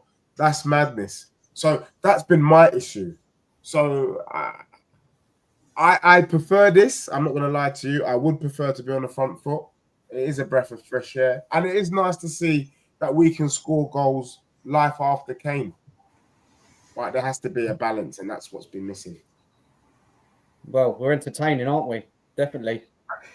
Yeah, 100% entertaining. But for the rivals, for other fans, we're entertaining. Not for us, it's just it's too inconsistent. Look, the only thing I don't know about Postecoglou, because he doesn't like to be asked those questions, and I'm just trying to work out, and I'm asking the panelists like legitly, is he asking us, the fans, are we not entertained? Because I'm not entertained. This is a horrible season for me on a personal point. Yeah, I agree. I'm not enjoying I agree. For me to feel, I actually predicted Liverpool to score 7, and I put a tenner on it. So Deji, I wasn't. Sorry, Deji, I've got to stop you, bud. Got to say goodbye to Stel. Stel, congratulations on Tottenham away, reaching 30k. I know you're going to go and have a little celebration. Yeah, going to have a little thing. Well done, man. Yeah, listen, Dan, thanks for having me on the show, man. Big up to your channel. Big up to Deji, Marlon, Nige, and everyone. Look, Spurs are Spurs. I hope you have a great Christmas with the family, the kids, the uncles, the aunties, man. Enjoy it, eat, drink, crack joke, play games, and then Boxing Day, Nottingham Forest away it could be great, it could be a disaster, but just enjoy Christmas Day. So have fun with it. Cheers, man. Thanks for coming on. Man. See you later. Take care. Take care. Yeah, back to your question, Deji. It's an interesting one, isn't it, really? He keeps putting it to us, doesn't he? Yeah. Marlon, what's your view on that? He keeps putting that. Aren't you entertained? Why aren't you happier? It's unusual, isn't it? Deflection, is it maybe? Bit of deflection. He's probably looking at what people were complaining about when Conte was around. He would have seen all that, and he'd probably sit there and go, "For how much you lot pay for your season tickets? The games ain't boring." And he's probably half right. No matter what, if it's win or lose, you don't really know what you're going to get. Look how many goals the stadium has seen in the last 3 or 4 weeks. So I think he's a bit on that flex to say, well, I'm not here to do boring 1-0s. Like Deji said, he's more entertained by the football and what's going on. He'd rather see a game like yesterday than see 2 games on the bounce where Conte has completely just got 2 1-0 wins where we've been boring for 180 minutes. So it's kind of going, Spurs fans, make up your mind, because 1 minute you say this, 1 minute you say that. So he's half right in what he's saying. Is it enough for you though, Marlon? How much is that for you? The entertaining side. I've never been. Look, I always said I've never been a big fan on the whole entertainment side. I don't care as long as we're winning games. I've always been a guy like that. I like I said to me, I stuck with Conte to the bitter end, and I didn't care that what everyone was saying. It was more about coaching and getting the best out of the players that we had and being able to adjust to the system. Because at the end of the day, there was parts of Conte at the beginning when he did have the players and it was a bit more freedom. We were playing great football. There was a few mismatched results where we lost to Burnley away, but that Manchester City game, we were beaten 3-2, and Kane scores in the last minute. That was some of the best football that I saw us play since like Mourinho at the beginning of when we went through that run. And even Mourinho had a point where he was playing good football. Yeah. It always seems to be after a transfer window with this club where the manager starts being a bit disillusioned, a bit like, look, what Spurs are, they haven't backed me. What am I going to do? I've got this player, I've got that player. I can't play this way. So, but Ange has done the opposite and just gone, I'm going to play exactly the same way until you can give me the players that I want. You're going to get results like this no matter what. So he is half right. Are you entertained? But I'm hearing people today and more season ticket holders going, well, I actually enjoy going to Tottenham Hotspur Stadium. It's the ones of us that are not there all the time that are probably doing the most complaining. And that's the unfortunate thing right now. And until they're sick and tight, until there's more and more losses in that stadium, and I mean, there's going to have to be a significant amount because no one expects us to lose to Liverpool. But if they start seeing the Ipswiches and all that happening every week, then that's when they're going to change and they're going to start blaming the manager. But for right now, they're looking at going, I've just come from Conte, Mourinho, and Nuno. This is brilliant. All right, guys. Look, it's getting closer to that time in the show. We're almost there now, but I just wanted to kind of summarise my thoughts on that Liverpool game because I've let everybody else speak a lot tonight, and it's been great. It's been great hearing to everybody talking about it, and this is what I got you get used to as a host. You know, take a step back. I see Ash do it on your show, Marlon. I barely say a thing. I just sit there and let it happen. Yeah, so I get that. So look, I want to say a little bit just about that Liverpool match, and then we're going on to the big man. But look, and Deji, I know you're jumping off in a minute as well, man. Yeah. So look, just summarise the Liverpool game. For me, I didn't expect to win. You know, I didn't. Not especially just the way we are and how Liverpool are doing this season. Liverpool are playing well. They're top of the league. They're looking a really top side. I didn't think we'd get embarrassed that much. But then again, this is who we are under Ange, isn't it? It can go either way. Some of that defending was, and especially that third goal. Because we just kind of got back in the game. Like Maddison got that great goal. And you're thinking, hold on a minute, maybe second half could be better. But Liverpool just killed it with one long punt up the field. Dragerson lost the 50-50 in the air. And then Liverpool were in. They were pushed up right up the halfway line. And it was just, I was getting so annoyed. And so basically this game, it just wasn't good enough. This is my opinion. I still struggle so much to understand why Ange doesn't adapt to help the team, to help himself. I don't get it. I'll never probably ever get it. He's sticking to his guns. We've got a lot more to say about Ange in the next segment, and I've got a question around that. But anyway, let's wrap up the Liverpool game. And Deji, you got to jump now? Or? Yeah. Everyone, thanks so much for being there. Dan, thanks for the invite, and let's catch up. Have a good Christmas all, and let's catch up. Big up, Deji. Please, everyone, subscribe to Deji. See you later. Everybody watching. Cheers, Deji, mate. Take care. Have a good Christmas. Right, so let's go. It's that time of the evening. Let's get this going. Ready? Let's go. Here we are. And watch. Here we go. He's got his Christmas hat on. I mean, I'm not in the merry spirit around Spurs at the moment. I'm looking forward to Christmas, but this guy Ange. Oh, look, guys. Yesterday, I went to the protest, and then I went and watched the game in the where is it now? What's one of the main pubs in? I forgot the name of it now in Tottenham. Remind me, not the Coach and Horses, the other one. Corner Pin? No. The name's gone. Completely left my mind. Anyway, I was sitting in the pub and when all those goals were going in, I was just felt nothing. You know, I'm getting to feel like I'm just not enjoying Spurs right now. And I guess you guys are as well. It's just like, you know, the season starts, you've got hope, haven't you? You know, got new season, fresh. Obviously, I had my reservations due to that summer transfer window. But hey, you know, Ange's second season, you would have thought he might have came in, managed a little bit different, but unfortunately not. So look, I've got some questions around Ange, and just to the panel, people in the chat, who, you know, just to get us talking. Now, there's an argument at the moment in the fan base where people are putting the blame on the summer transfer window, but then there's obviously fans putting the blame on the manager. Now, how do we gauge that? Because we are underperforming. In the kind of percentage thing, how much percentage is it the summer transfer window? How much is it Ange? And look, who wants to take that one first? I think it's 50-50. I think part of it is Ange's fault. But I'll be honest, and I have said this from the start, I don't think Ange got the players he wanted. I think he got the players he was given.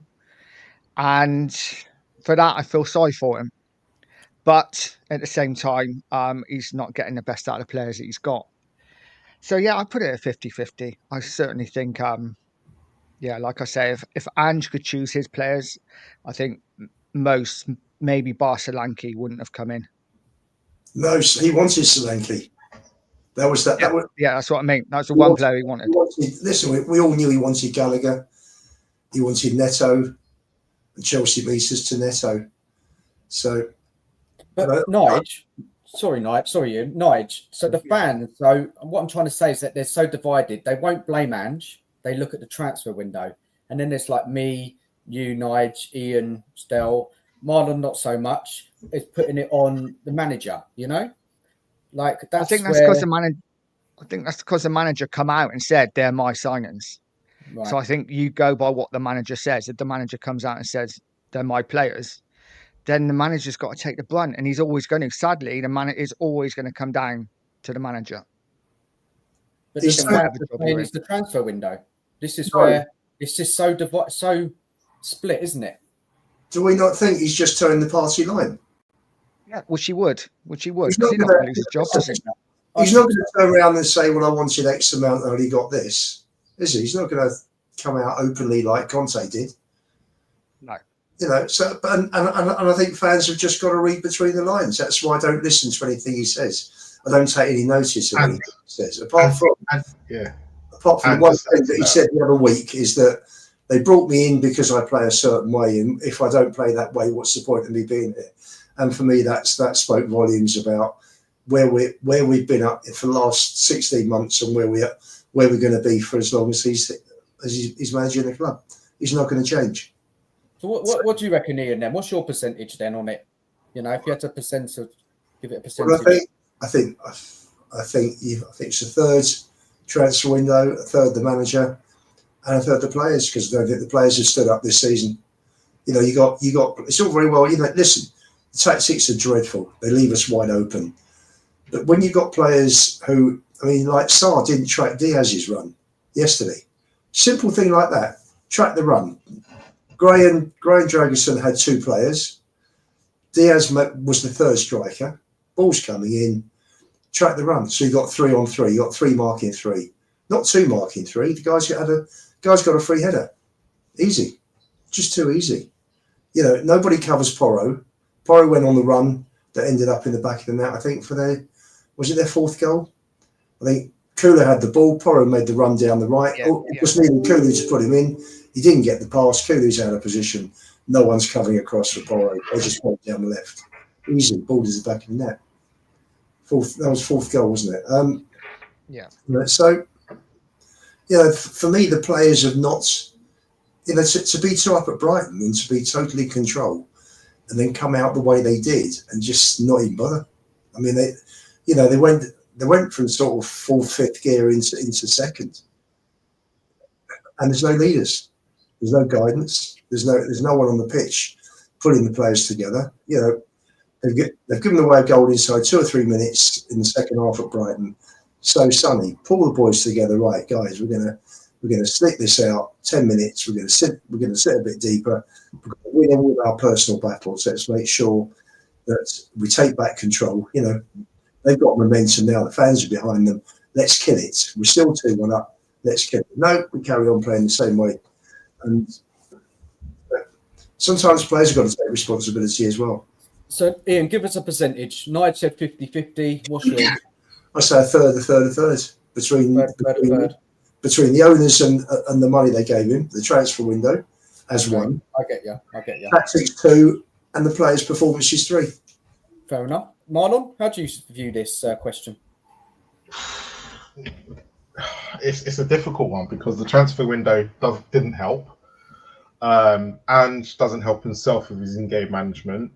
There's a lot of factors to this, and it's not just the summer window what was the issue. It's the whole appointment from the beginning.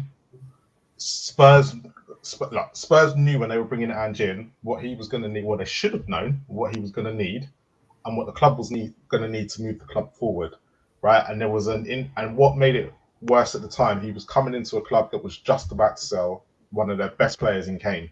So he had the whole. So Ange, for me, started off like down here already, dealing with the club's issues from day dot, because every single question before it became about his tactics was, oh, is Kane going to stay? Is Kane going to stay? That's all he was asked for the whole summer.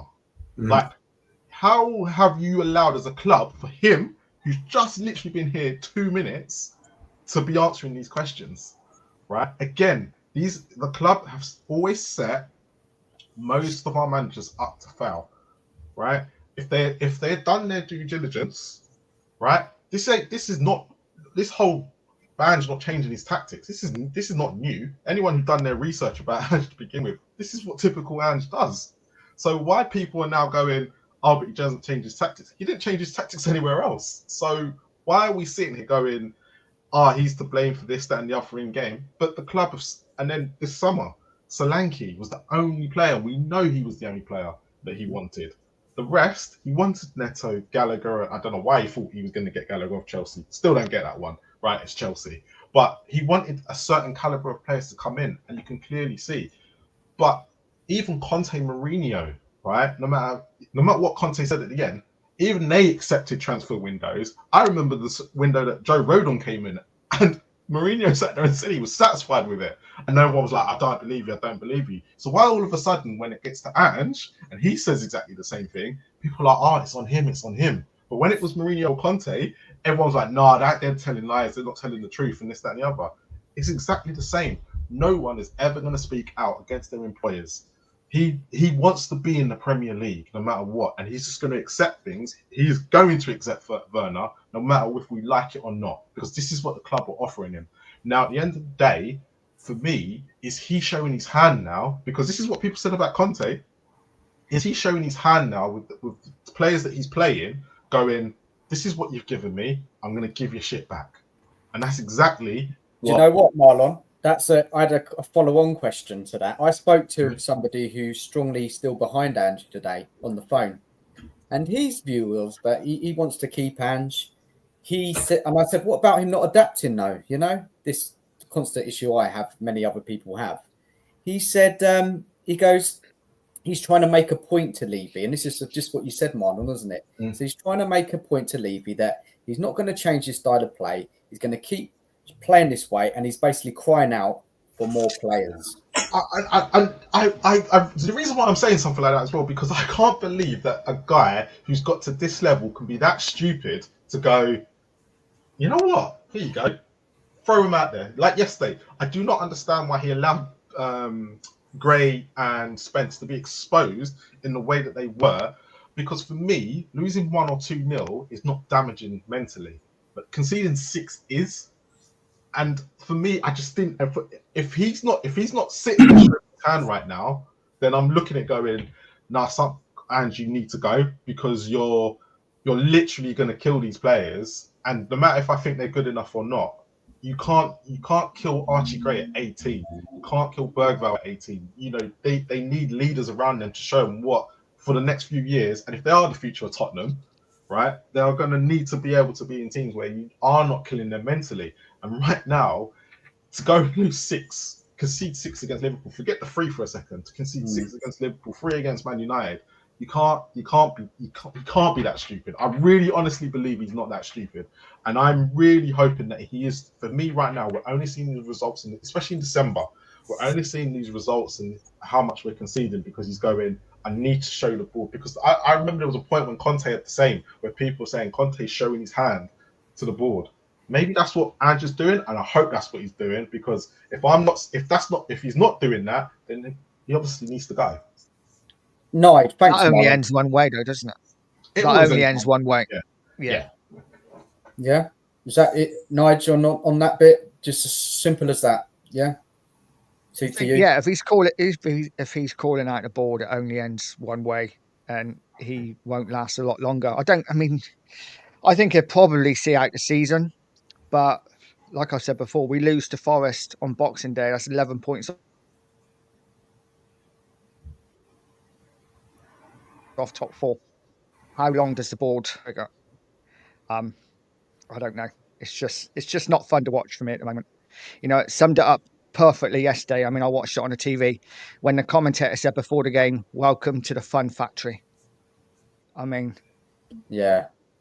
It's almost like they're taking a piss out of us. Yeah, that's for me. It gets too much when everybody's laughing at us. It's I've got a lot of pride for my club. I'm sure we all do, and it's not nice to have our club. You got to remember though. You say about laughing at us. Remember how we all were, and I know everyone uses Arteta as an example, but we were all laughing at Arsenal a couple of years ago. We were all laughing at Chelsea just a couple of seasons ago as well. This bad, Marlon? Was it this bad?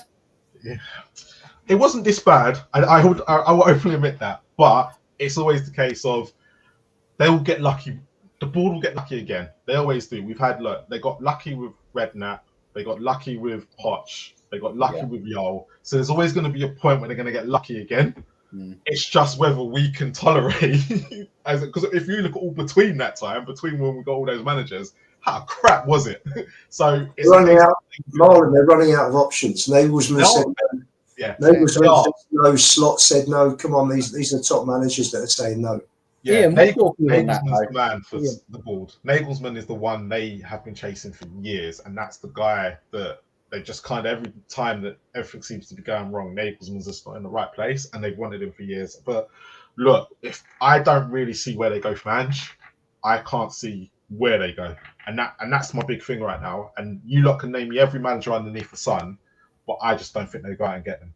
We're going to get onto that, Marlon. That bit. We are going to get onto that as we wrap this segment up of Under Ange. Now, Ian, I want to know your view on that, what we just discussed around that Ange is just keep playing this way, trying to make a point to the board that I need players.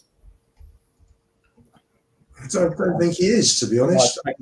Just back in a minute. Don't think he is. I think it's fairly rigid. Budget's the budget, and you get on with it.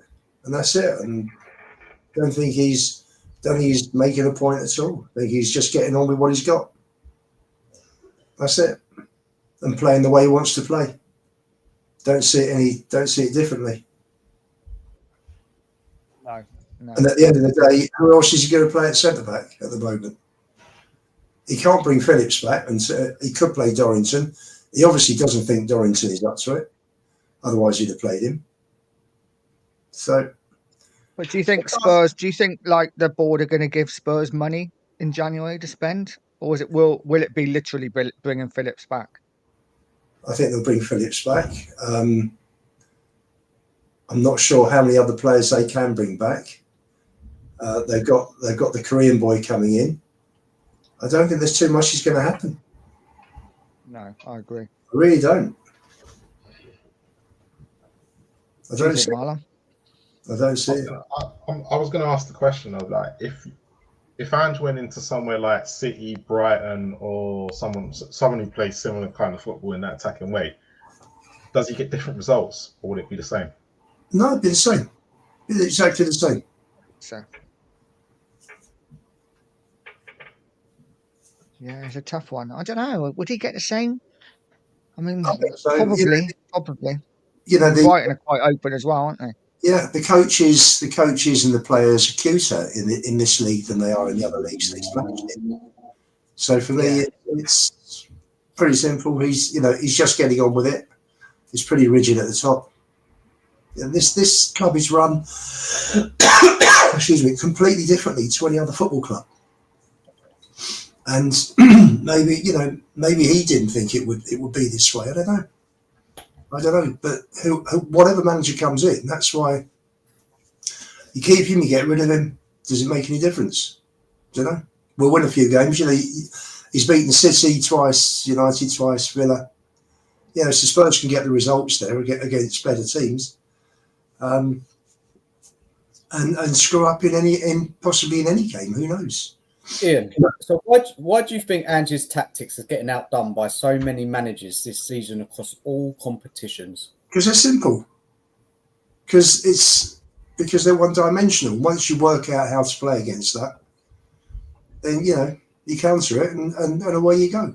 He's very naive tactically. He's probably the most naive manager I can actually remember seeing. Genuinely, I mean, I've never ever seen this where he just plays one way, fifth gear, wide open, attack, no changing in, no in-game management, no thinking outside the box. Russell Martin gave him a run for his money.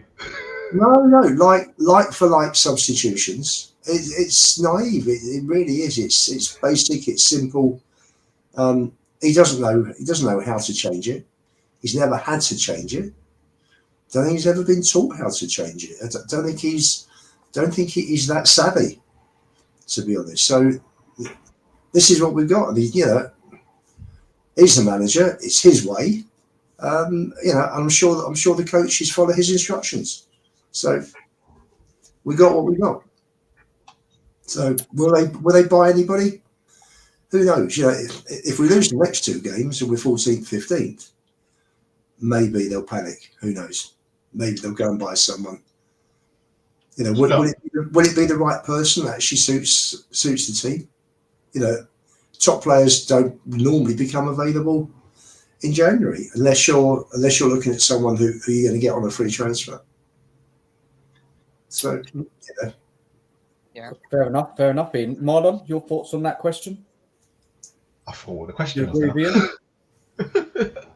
Look, for me, I'm going to sit here and say, I will openly admit I'm not Ange out yet, and I'll explain the reason why. I will not be Ange out until every cup competition we're out of, and the reason why I'm saying that is because everything that Ange is doing, I said from last year, the year before, I don't care now. I just want to win a trophy. I don't care about the league form. Now, the league form is exactly what I said I accept if we won a trophy. Now, I can't sit there and go, I want him out when we're still in every single cup competition that he has to win right now. So until that moment, and this is where I'm sticking with it, right? And a bit like Stel said earlier, his moment was when Werner signed twice. I'm sticking with Ange, no matter if I like him or not, until all those trophies are unattainable. So until the Europa League, the FA Cup, and the League Cup are completely out of reach, then I'm out. Because I said I'd accept this. The results that we're getting this season, I said I'd accept this as long as we got a trophy. Now, right now, he's still in 3 trophies that he can still theoretically win. No matter what happened against Liverpool yesterday, it could be a complete different Liverpool team that comes out in a couple of weeks, and then we could, Spurs could miraculously turn them over. I don't know, because like we said earlier, we don't know what Spurs are going to turn up until the first 10 minutes of that game, and then we all kind of know if we're going to win or lose. So probably till about January, February time is when I'm going to know where I am sitting with Ange, whether I'm going to be out or not or in. All right. Admittedly, we're kind of through in the Europa League anyway, and a lot of people go, but don't you want to give it to another manager that's got a possibility of winning it? I don't think we're going to go out and get a manager to even give us that opportunity. So I'm like, let me see what Ange does first. If he can't do it, then I want to move on to the next one. So, Marlon, let's just get that question because we I know you've got to jump soon. So Let's just speed up. Let's just get to that question. So, obviously, you want to stick with Ange. It's fair enough. Yep. That's how you feel. So, what do you believe will actually improve for the rest of the season? Our league form won't improve. It will be literally what we're doing now. Every time we play an off-form team, we'll batter them, right? Because every single team that we've beat this season have been completely off form when we've played them, right? And then you've got every team will get a lot of losses because this is what Ange does. Even like if you even go look at Ange's record for Celtic, he might have won a lot, he lost a lot too, and that's what he does. He wins a lot, he will lose a lot of games. So for me, league is done. We're not going to get relegated. I should think. I think there's worse teams in the Premier League than us, which are all sitting there now, which is Ipswich, Southampton, Wolves, Leicester. They're all worse than us. So I can guarantee and go, at least if we finish 16th, we'll finish 16th. Who cares, right? But we'll finish mid-table. So for me now, but are we good enough to beat teams, which we have shown this season, the top teams in cup competitions? Well, we've shown in the league we can beat them, right? Because Liverpool, we're not getting past Marlon, are we? There's no chance. But if Liverpool go and play their second string team in the cup, which they did in the last run, we have an opportunity. No matter if we like it or not, we will have an. They're not going to play the Salahs of this world, right? We know this, right? So do you believe, though, Marlon? Honestly, if you really think about it, because I've got no hope in hell for that game. No hope in hell. I saw them the other day, and even if Liverpool it's that game against that Anfield game, yeah, that's it. It's the Anfield game, and look, at the end of the day, he might miraculously pull out something out the bag. And if I said to you right now, would you be surprised if Spurs got through in that semi-final? You'd probably sit there and go, you know what, the way we've been playing this season and we went through, you go, I could see us doing it. Even though you don't believe it right now, but if I said to you we did it, you'd be like, yeah, the way this is so up and down. You just don't know. We really don't know what Spurs are going to turn up. And that's I suppose is the biggest issue that we're all having. And because everyone's talking about this word consistency, right? And people have to throw, when we talk about consistency, we have been very consistent this season. It's been up 1 minute, down the next, up, down. What you want to see is consistency where we're playing better football over a sustained period of time where we're getting results. And that's the bit that's not happening. And at the end of the day, like I said to you earlier, unless the league for me is done, I don't care about top four. I couldn't give a flying crap about it. Right, never have done. I've never understood it because yes, we can go play in the Champions League, but look at that team that he gave Conte to go play in the Champions League. Look at the teams that Poch had to go with were players that were signed before we even made the Champions League. Like we never ever went to sign a Champions League caliber player when we were in it. The only time we ever did that was when we went and got Van der Vaart. Right, before that, you look at Alderweireld, Vertonghen, and all them. They were signed when we were playing Europa League football. They wasn't signed then. So for me right now, if I really want a cup and he's still in it, I've got to stick with him. And just because I genuinely believe that he is the only man right now that I would genuinely believe that can get the results against the big boys if we ever come up against them. And he's shown that because we beat City and we have beat Man United this season in the cup. No matter how we don't want to put it, he has beat them and they are big boys. Marlon, you're a very positive thinker, man. Honestly, love it. I need some of that. I really am. And I'm not the most positive guy. This is the issue. But I have to stand by my principle. You can go watch YouTube shows from last year, the year before, and I've always been. I want to win a trophy. I don't care about the league form. Yeah, we all do. Now I'm in that moment where I have to go. Okay. And if the people that want Ange out, I can't argue against you. I'm not sitting there telling you that you're wrong because I know you're right. At the end of the day, I'm just sitting there going, I want a trophy. Until that is non-existent for me, then I'm done. This is it for me. It's sorry, Dan. It's that we are so inconsistent, and it is either feast or famine with Spurs. So this is why we could actually, touch wood, we could win a trophy because we can be crap in the league as long as we turn up in the cup games. And there's every chance we can because we can beat anyone on our day as much as we can lose to anyone on our day. But our worst performance this year was against Coventry in the cup. Our worst performance, considering we had Man United, Man City, and Coventry, our worst performance was Coventry, and we were minutes from going out because we were so bad. But yet we turned it around. And then how great were we against City at home? We were absolutely brilliant. No matter how we all want to put it, we were brilliant. Manchester United for 60 minutes. We were the better team. The fact we were comfortably, 3-0 up and whatnot, we were the better team. At the end of the day, even Ange can't discount what Fraser Forster did. And I don't, in my mind, he's 36 years old. The first one, I can let you get away with. It's the second one where he doesn't kick it long because against Liverpool yesterday, You notice he tried it. What did he do the second that ball came to him the second time? He hit it long, so he won't get in trouble. Yeah. But you've got to be mentally up here strong enough to know when you need to do it and when you don't. I won't get into it too much now, Marlon, but I saw that Man United game a little bit different to you. Well, the Man United game, no, we didn't have the ball or anything. But we literally took them. We literally did take them apart that first 60 minutes.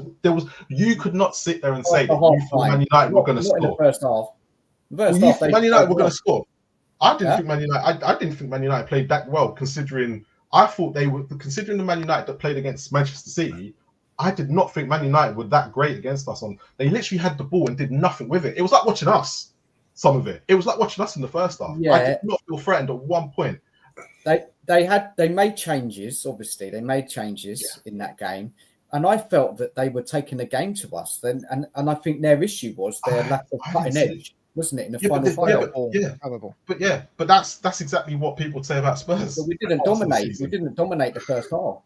Yeah, but we didn't need to because Man United wasn't really doing any. I didn't go through in that first half and go, "Oh, Man United are completely taking us apart here." I didn't feel like how I did yesterday. They were I thought they were better, not massively. It was slightly, they were slightly better, but I didn't see them. I couldn't see them scoring. And that's for me watching the game. I wouldn't say we were absolutely fantastic, but I felt like we managed the game slightly better against them in that first half because even though how much pressure we were under, I didn't feel like once that we were going to concede. I didn't until that moment of madness. I just think because I view the season on a whole. When I judge, I don't just judge that game. I look at a pattern across the season, and it gave me a few old nightmares. I can see exactly what you're saying. Yeah, I can see exactly what you're saying. And that's what I'm saying. We went into that game actually looking at it very differently because I think I make you right. When you look at it like that, I can see why you were a bit more panicked. Where I looked at it and went, no, when I saw us against City, it reminded me a lot of those games, and that's why I looked at it and went, I didn't see Man United doing much until the last half an hour when I did panic and I went, oh my god, what are they doing? But it is what it is. It is what it is. So finally, I know you've got to jump, Marlon.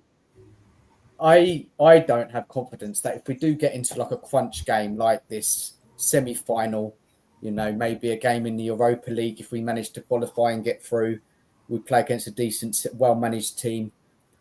I just don't have confidence with Ange that he would get us through. And it sounds like, Marlon, you have a little bit more than me.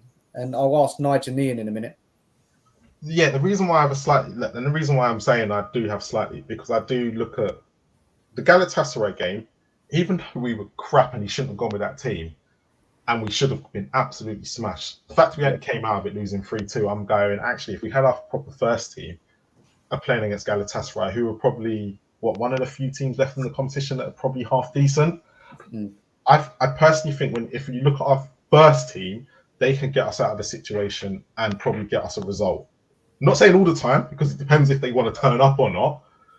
However, I'm looking at it going, if we are going to play a big boy, I do trust Ange slightly. I'm not going to sit there and say, because Coventry we were crap, Manchester City we were great, Man United 50-50, but we still managed to get through. Now, at the end of the day, I'm looking at going, if that was 2 seasons ago or last season, once we got City, we may have gone through, okay, because it is Man City, but Man United at home would have probably gone out. Like, that's just Spurs. And once we come up against the big boy, generally most of the time we just went out. We never go through. So that's why there's hope, right? And all I'm saying is hope that if Liverpool play their second string and Spurs turn up, you never know. Fair enough, man. I'm for me, I just don't have it. I'm not expecting anybody to agree with me. Something. You have to cling on to something for the season. And that's what I'm clinging on to. I know I'm clinging on to the cups I totally get you. Because I get what Saba says, I get what Stel says, and everyone like that. I completely get it. And I would have been with you if I never wanted this season, if I didn't want a cup. And that's where I'm at. I know he's inept. I know he can't. His in-game management's crap because I moan about it every other week. But at the end of the day, I've got to cling on to something, and I can't sit there and the one bit of trouble where we are in the league, where it is up and down, where I said before, I can't sit there and go, oh, I don't want that either. When I said all along, no, I want a cup, and I don't care about the league finish. So I'm still there for now. Fair enough, Marlon. You got to jump. I've got to jump, but thank you as always. Yeah, thanks for coming on, man. No worries. No, Have a good Yeah, Christmas. subscribe Yeah, to have a good Spurs Kings Christmas, TV, everyone. And thanks. Have a Yeah, good cheers to everyone in Christmas, the Marlon. chat. Brilliant. All right. Take it easy. Have a good Christmas. Take it easy. Take care, man. Take it easy. Guys, I want to get the chat involved a bit more in a minute now because there's less of us on here. But back to that question, what I asked Marlon, whoever wants to take it first, do you have confidence in that crunch tie? Because I don't. Who knows? Don't know Yeah. anymore. Sound like you might be there a little bit. Couldn't tell you. Honestly, couldn't tell you with this team. So unpredictable. Depends. As I say, if we get the right team, we play on the right day, they can go all the way through. Not against Liverpool over 2 legs, though. It's very. No, forget that. I mean, how many we're going to concede? 8, 9, 10 over 10 over 2 games when they're going to rip us to pieces. Yeah. So that one, we might as well dump that one off because that's not happening. Yeah. Tamworth in the FA Cup, that's a winnable game. But then it's who we draw after, isn't it, Nige? Exactly. So, for me, it's the Europa only. Yeah. That's the only chance we got. That's for me. That's the only viable opportunity. Realistic opportunity. We're not going to get past Liverpool, Chelsea, Arsenal, even City. If we play them in the later stages, they'll still beat us. They're going through a bad run now, but he'll get it right. Pipe 71. They're still the second string will still beat us. Quite possibly. Quite possibly. Nige, sorry, man, you were going to say something? Yeah, no, I kind of agree. The Europa League is kind of the only chance we really have, just because all the teams are kind of at the same standard.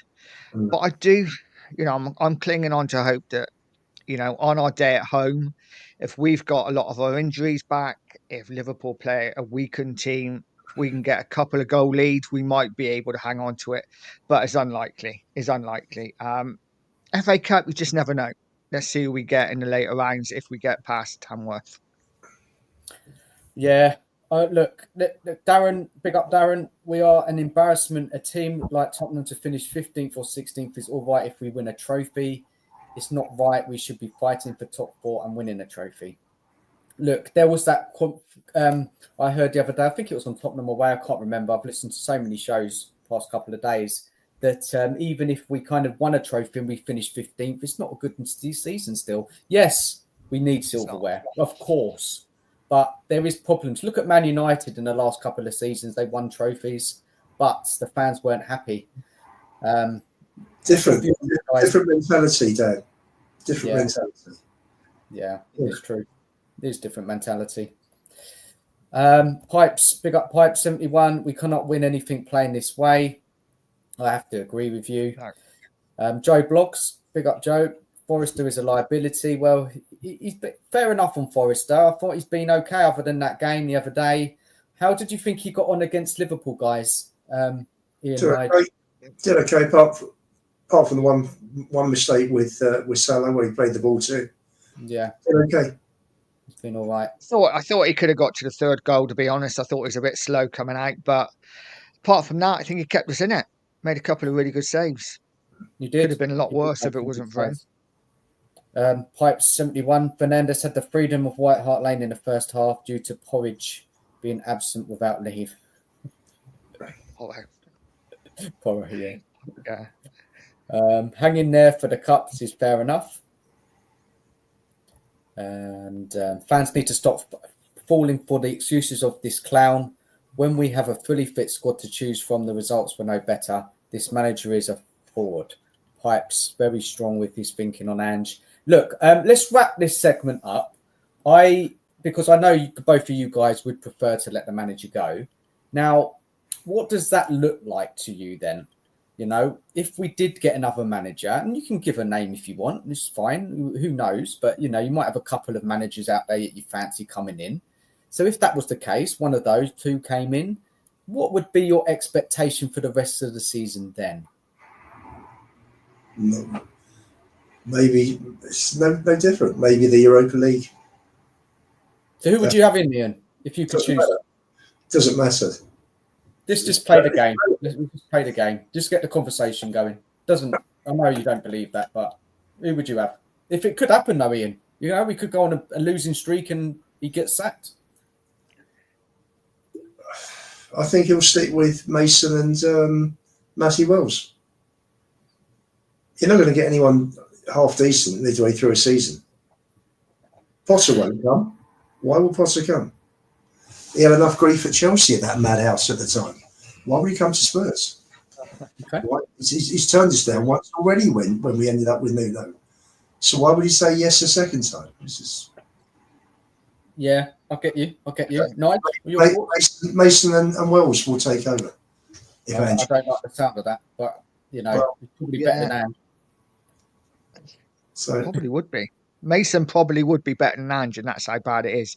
You know who I want? I would love Terzic, the ex-Dortmund manager. I just think if we're going with a young squad, a young manager who plays progressive football would be the answer. But I don't see it happening. no, you need experience, you need leaders, and these guys do need backing at the right time with the right money for the right players. And for me, it doesn't matter if the player's right. If you spend 10 million on him or 80 million, it really doesn't matter, as long as the right player comes in. But they won't do that. They won't stretch the wages. So it's all a bit of a waste of time at the moment. My view on it, obviously, I did mention this yesterday on the show, Ian, didn't I, with Savage show about that we could get a manager. Of course we can. I think there's a manager out there looking at that squad and thinking that they can do better.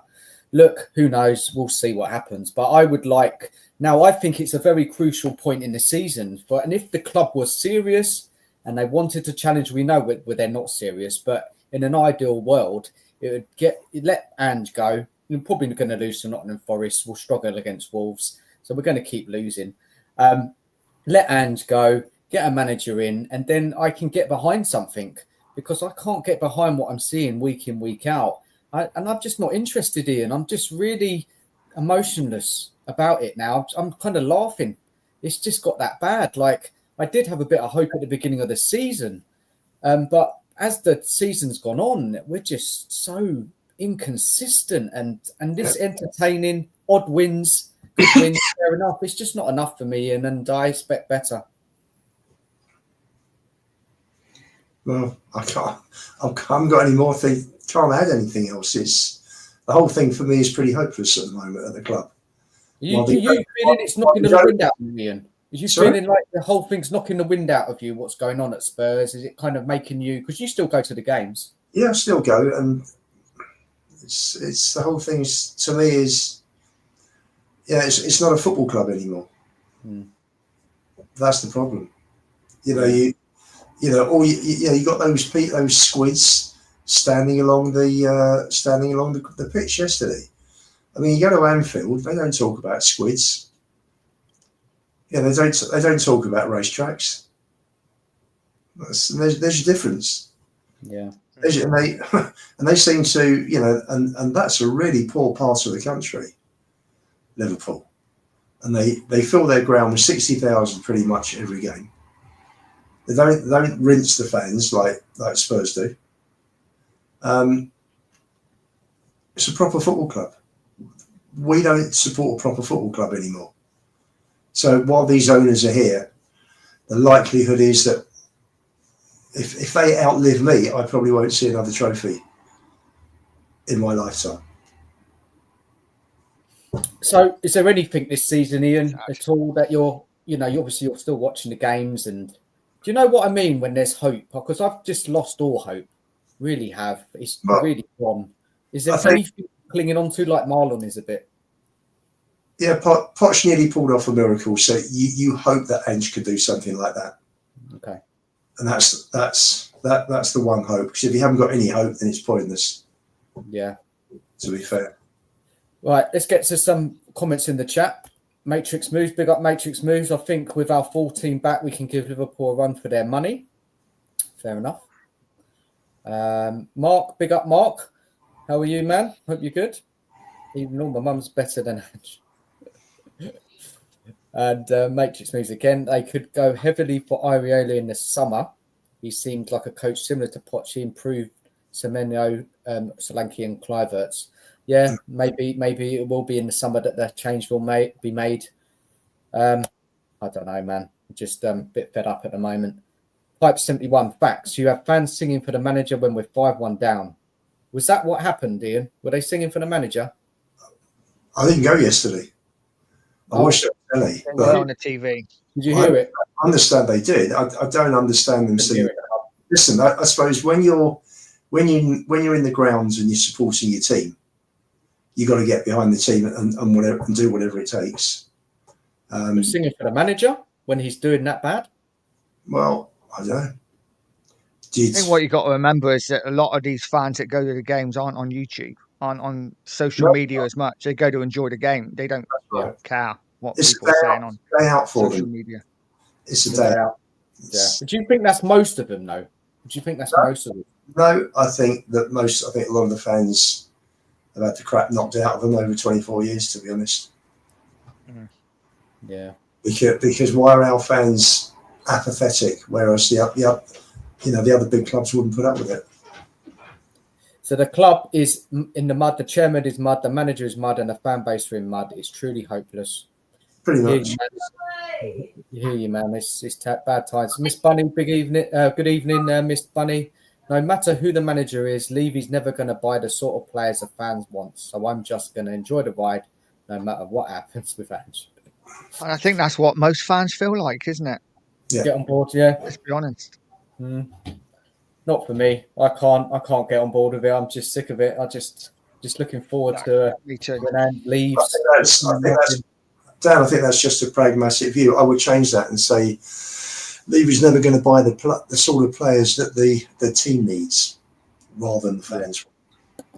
But otherwise, I fully agree with her sentiments. So, yeah. Thank you for your comment. What about this January transfer window? Before we move on to the Nottingham Forest game and we wrap it up tonight, this January transfer window, anybody hopeful? No, don't see anything happening. No, can't even look at that and think maybe we can bring a couple of top players in to help. I think we bring Phillips back from his loan, if possible. And listen, there's always hope, isn't there, when the transfer window's open? You always hope we might do something. But I could only see a loan. I could only see maybe a loan. Even see us. That's it. Can't even see us ripping up Werner's contract. Any links in the chat? Anybody in social media? Any links to players? Vicario, I think they reckon will be back by the end of Feb, so they're not going to buy another goalkeeper. We got enough goalkeepers at the club.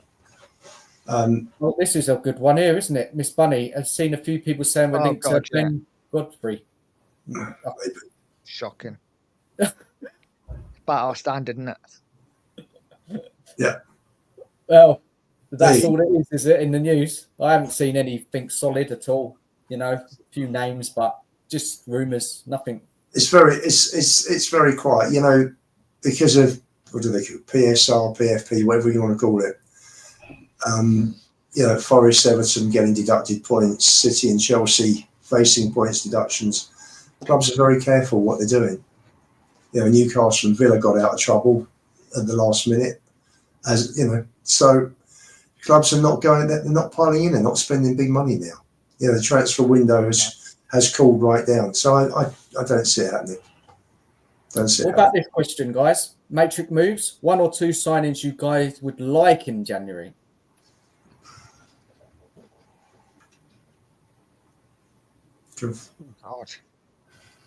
I'd like to see another centre half as cover. I don't see a point in signing the left backs. I think we have a doggy. We have Regulani never plays, but he's there, and maybe another winger. I don't think we're going to sign number 6. I don't think it matters. I was going to say earlier, even if we had Rodri playing in this system, I think he'd be lost in the chaos as well. Yeah. I just think the system doesn't suit any of the players. I don't think it matters who we sign. No, to be honest with you, I'd rather save the money for when a new manager comes in next season. Yeah. And the money's there for that for who that manager wants. Agreed. Wouldn't trust Ange with much money, basically, isn't it? That's what you're saying. Wouldn't trust him, but he's not choosing anyway, is he? He's not choosing. No, It's just a he's recruitment not. thing. Just Lange either. But I don't think Ian, he'll be there. So Ian, you know that article over the weekend, the Daily Mail, and it yeah, was talking about the data crunching, the recruitment team now. The scouting's all changed, and they're now looking at kind of data when it go into recruitment. yeah. What's your view on that? Because I just don't think that's going to work. I think there's a place for both.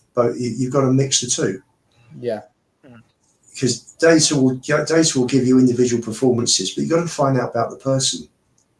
You've got to find out, about the company he keeps, about the lifestyle he keeps, etc., etc. And I think you go and watch players. Scouts go and watch players. It's not about YouTube videos. You've got to go and watch a player in different conditions at different times against different types of opposition.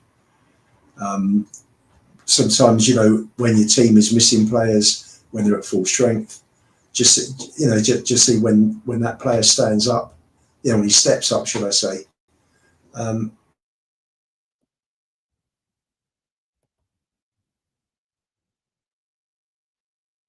The problem I have with Ian's phrase, the problem I have with this data-led thing is that if we just look on data, Johnson, fantastic, because he gets you goals, he gets you assists. But actually, 95% of our fan base wouldn't want him anywhere near our first team. So, and you can say that about so many other players as well. If you're looking at data, looking at the United game, was it the United game when fans? I thought we actually dominated for the first 60 minutes, but I had fans telling me that we only had like 0.30% like in their box or whatever. What extreme? Yeah. And I'm just like, really? We dominated them. I just don't go by stats. I think it's all should be from the eye. And I think David Pleat said it perfectly. You've got to watch players. For me, the stat thing, I get it. It works to an extent, but I think we need to get back to old school.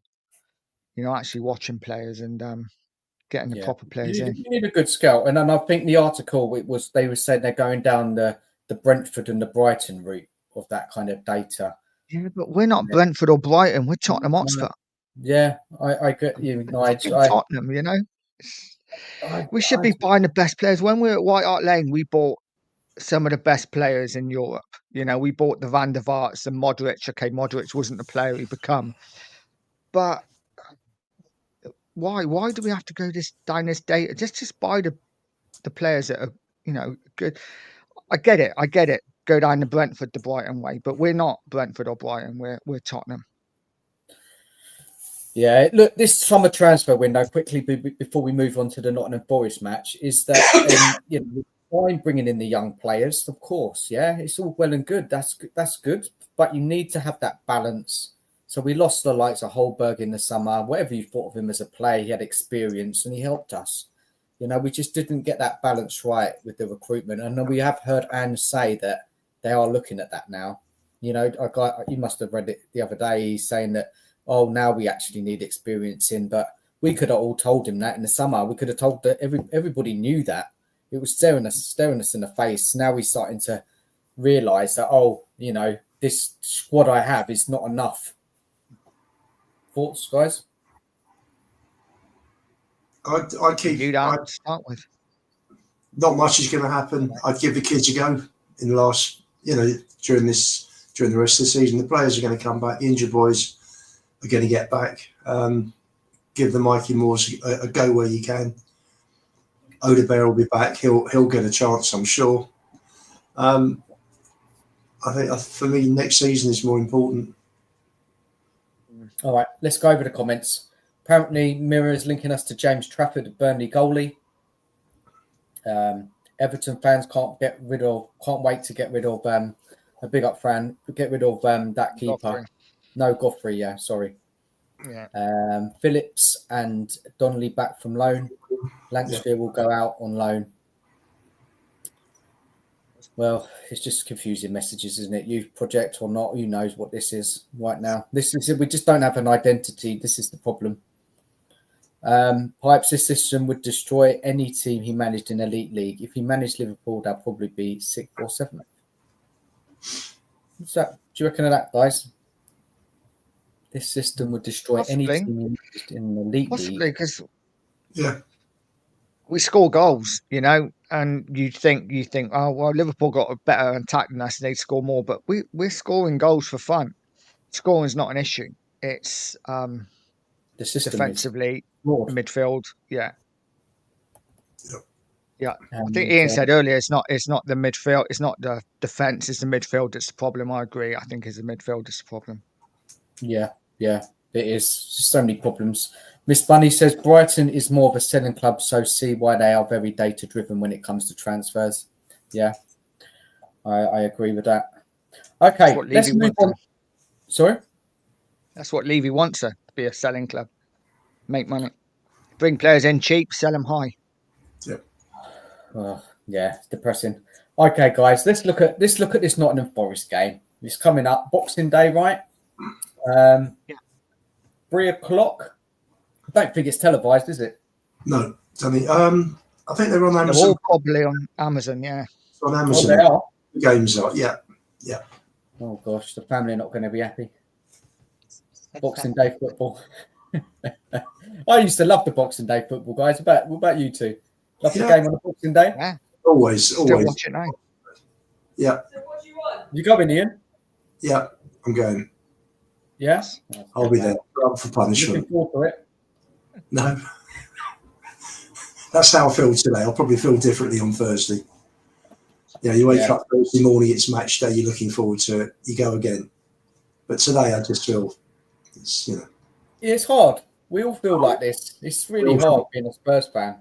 Honestly, it takes a lot out of you. Like even doing this show, you got to prepare for it, get everybody involved, get thinking of questions, and it's really tough when your club is struggling. But I think it's been a good show tonight. I think we've had some good conversations, and once we get into it, you kind of wake up, don't you? Because the passion comes out of you. Let's look at Nottingham Forest now. They're 4th in the league. 9 wins, 4 draws, 4 losses, 31 points, only a couple behind Arsenal. Their goal difference is not amazing. It shows you that they don't score a lot of goals, but then they don't concede a lot. So that tells me that Nuno plays quite a defensive type system and plays on that counter attack. If you've seen them this season, they've got some pacey wingers. They've got a couple of cracking centre backs. They've got a young Brazilian there. And then they've got that experience. Is it Argentinian, I think?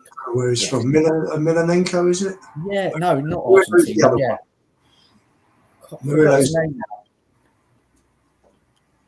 Yeah, but very experienced. And that kind of combination works there.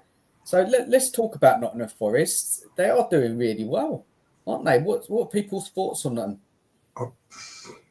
Honestly, I've not seen much of them. The results are good, obviously. They're getting results. I think what helps us is that Gibbs White won't be playing, I've been told, which is a big plus for us. Okay. Was he suspended? I think so. Okay. I didn't know that. You just don't. Who knows? Couldn't even predict it. No, this is a thing with Spurs this season, isn't it? We've been saying it. Like, how many shows have we done? Done like 14 shows, and every week we're like, we just don't know what Spurs are going to turn up. That's right. We could win 4-0. We could lose 4-0. I don't think. I think based on form, Nottingham Forest, they're picking up wins. They're hard to beat. Don't concede many goals. They're at home. The crowd are going to be up for it. I think this is a very, very tough game. And we're up against it. I don't expect us to get anything there, to be honest. Based on form, and I look at both teams, Nuno will want to get a bit of revenge, won't he? Of course, because we sacked him. Yeah. I think we're in for a long day. Probably. Possibly. Probably. Look, let's run through some of their results recently, Nottingham Forest. Let's have a look. They went to Brentford at the weekend. I think that's right. Yeah, they went to Brentford and beat them. What a result. Brentford are normally quite good at home, eh? Yeah. That's the best home form in the league. Huh? What's that? Best home form in the league, Brentford. They won at United, didn't they? I think. Yeah. Yeah, they beat Villa the week before that. at home.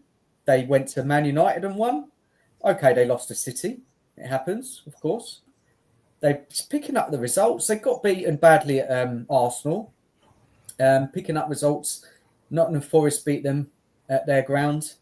But look, on the whole, they're 4 defeats, only 4. Look at ours. How many have we had? 8, twice as many. And this is kind of frustrating as a Spurs fan, is when you see Nuno with not a budget at all, really. He spent hardly anything, but he's coaching that team, setting up his team in the right way to get results. And we're just like the opposite, aren't we? We just got a manager who's just so gung-ho and just doesn't care and doesn't think, and this is, for me, it's really frustrating. And I don't know, I don't know what to say. What are people in the chat saying about it? Let's see what they're saying. That's the one good thing, isn't it? Bentancur's back. So that's a bonus. Yeah, that will help us. Let's have a look. Want to see Bentancur start versus Forest. Presume has been disappointing. Yeah, I don't know, guys. Anybody hopeful at all? Nige, what do you reckon? I'd snap your hand off for a point right now. Probably, I think I agree with that.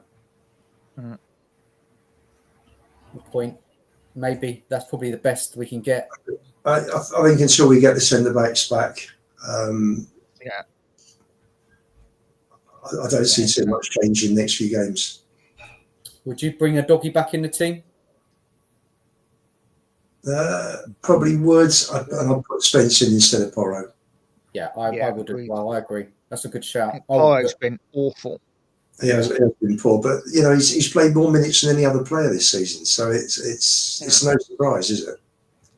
No. And listen, Porro's a good player. I feel a bit from the systems like really screwing him over. I think he's a Spanish international. He is a good player, but he is being left so open is unreal. And listen, he's not the best defensively, but he's not helped by the system at all. No. Another comment from Miss Bunny: Wood, Elanga, and Hudson would worry me massively. Now, look, Wood's having a good season, isn't he? Yeah. Wood. How many goals he's got? He's up there. What is it? 10, 11? Yeah. Doing well, isn't he? Doing better than Solanke. I think Solanke's a far better player. Solanke's coming into his own now. How many goals he got now, Ian? Solanke in the Premier League? I don't know. 5, 6? 6 or 7. Maybe. He scored against Man U at Liverpool, didn't he? Yeah. They're scoring against the big teams, I've got to say. With Solanke, I just don't think we play to his strengths. We don't. Yeah, look, he's not the best striker in the world, but I think we're not getting the full Solanke due to the system. No. It's looking that way because he does score. And you look at his goals as well. Apart from he's had a couple of tap-ins early doors, but it's actually goals that he scored. He's taken really well. Yeah. There's a couple of really good goals in there, and people ignore that and are just like calling him a bit of a tap-in merchant. But actually, the goal he scored, was it against? I can't remember the second goal against Villa. Was it when he dinked it over the keeper? Was it Villa? Yes. Really good goal. His goal at the weekend was really well taken. The goal against United, good second goal, really good finish. In fact, the first goal kept it down really well because it come on the banks. Could have slashed it. I've said from the start that Solanke will get 20 goals. I'm going to stick. I can't go back on it now. If you look across all the competitions, yes, maybe he's only got 6 in the Premier League, but he scored quite a few in the other cups, hasn't he? I'll need to have a look at his figures. But with Solanke, I said I won't judge him until the end because I want to see his output by the end of the season to kind of tell me. I'm not writing him off. I know you got to give these players a season.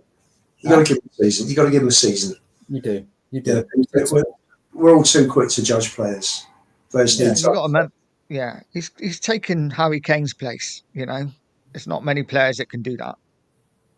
No, well, there isn't really, is there? No, there isn't any, is there?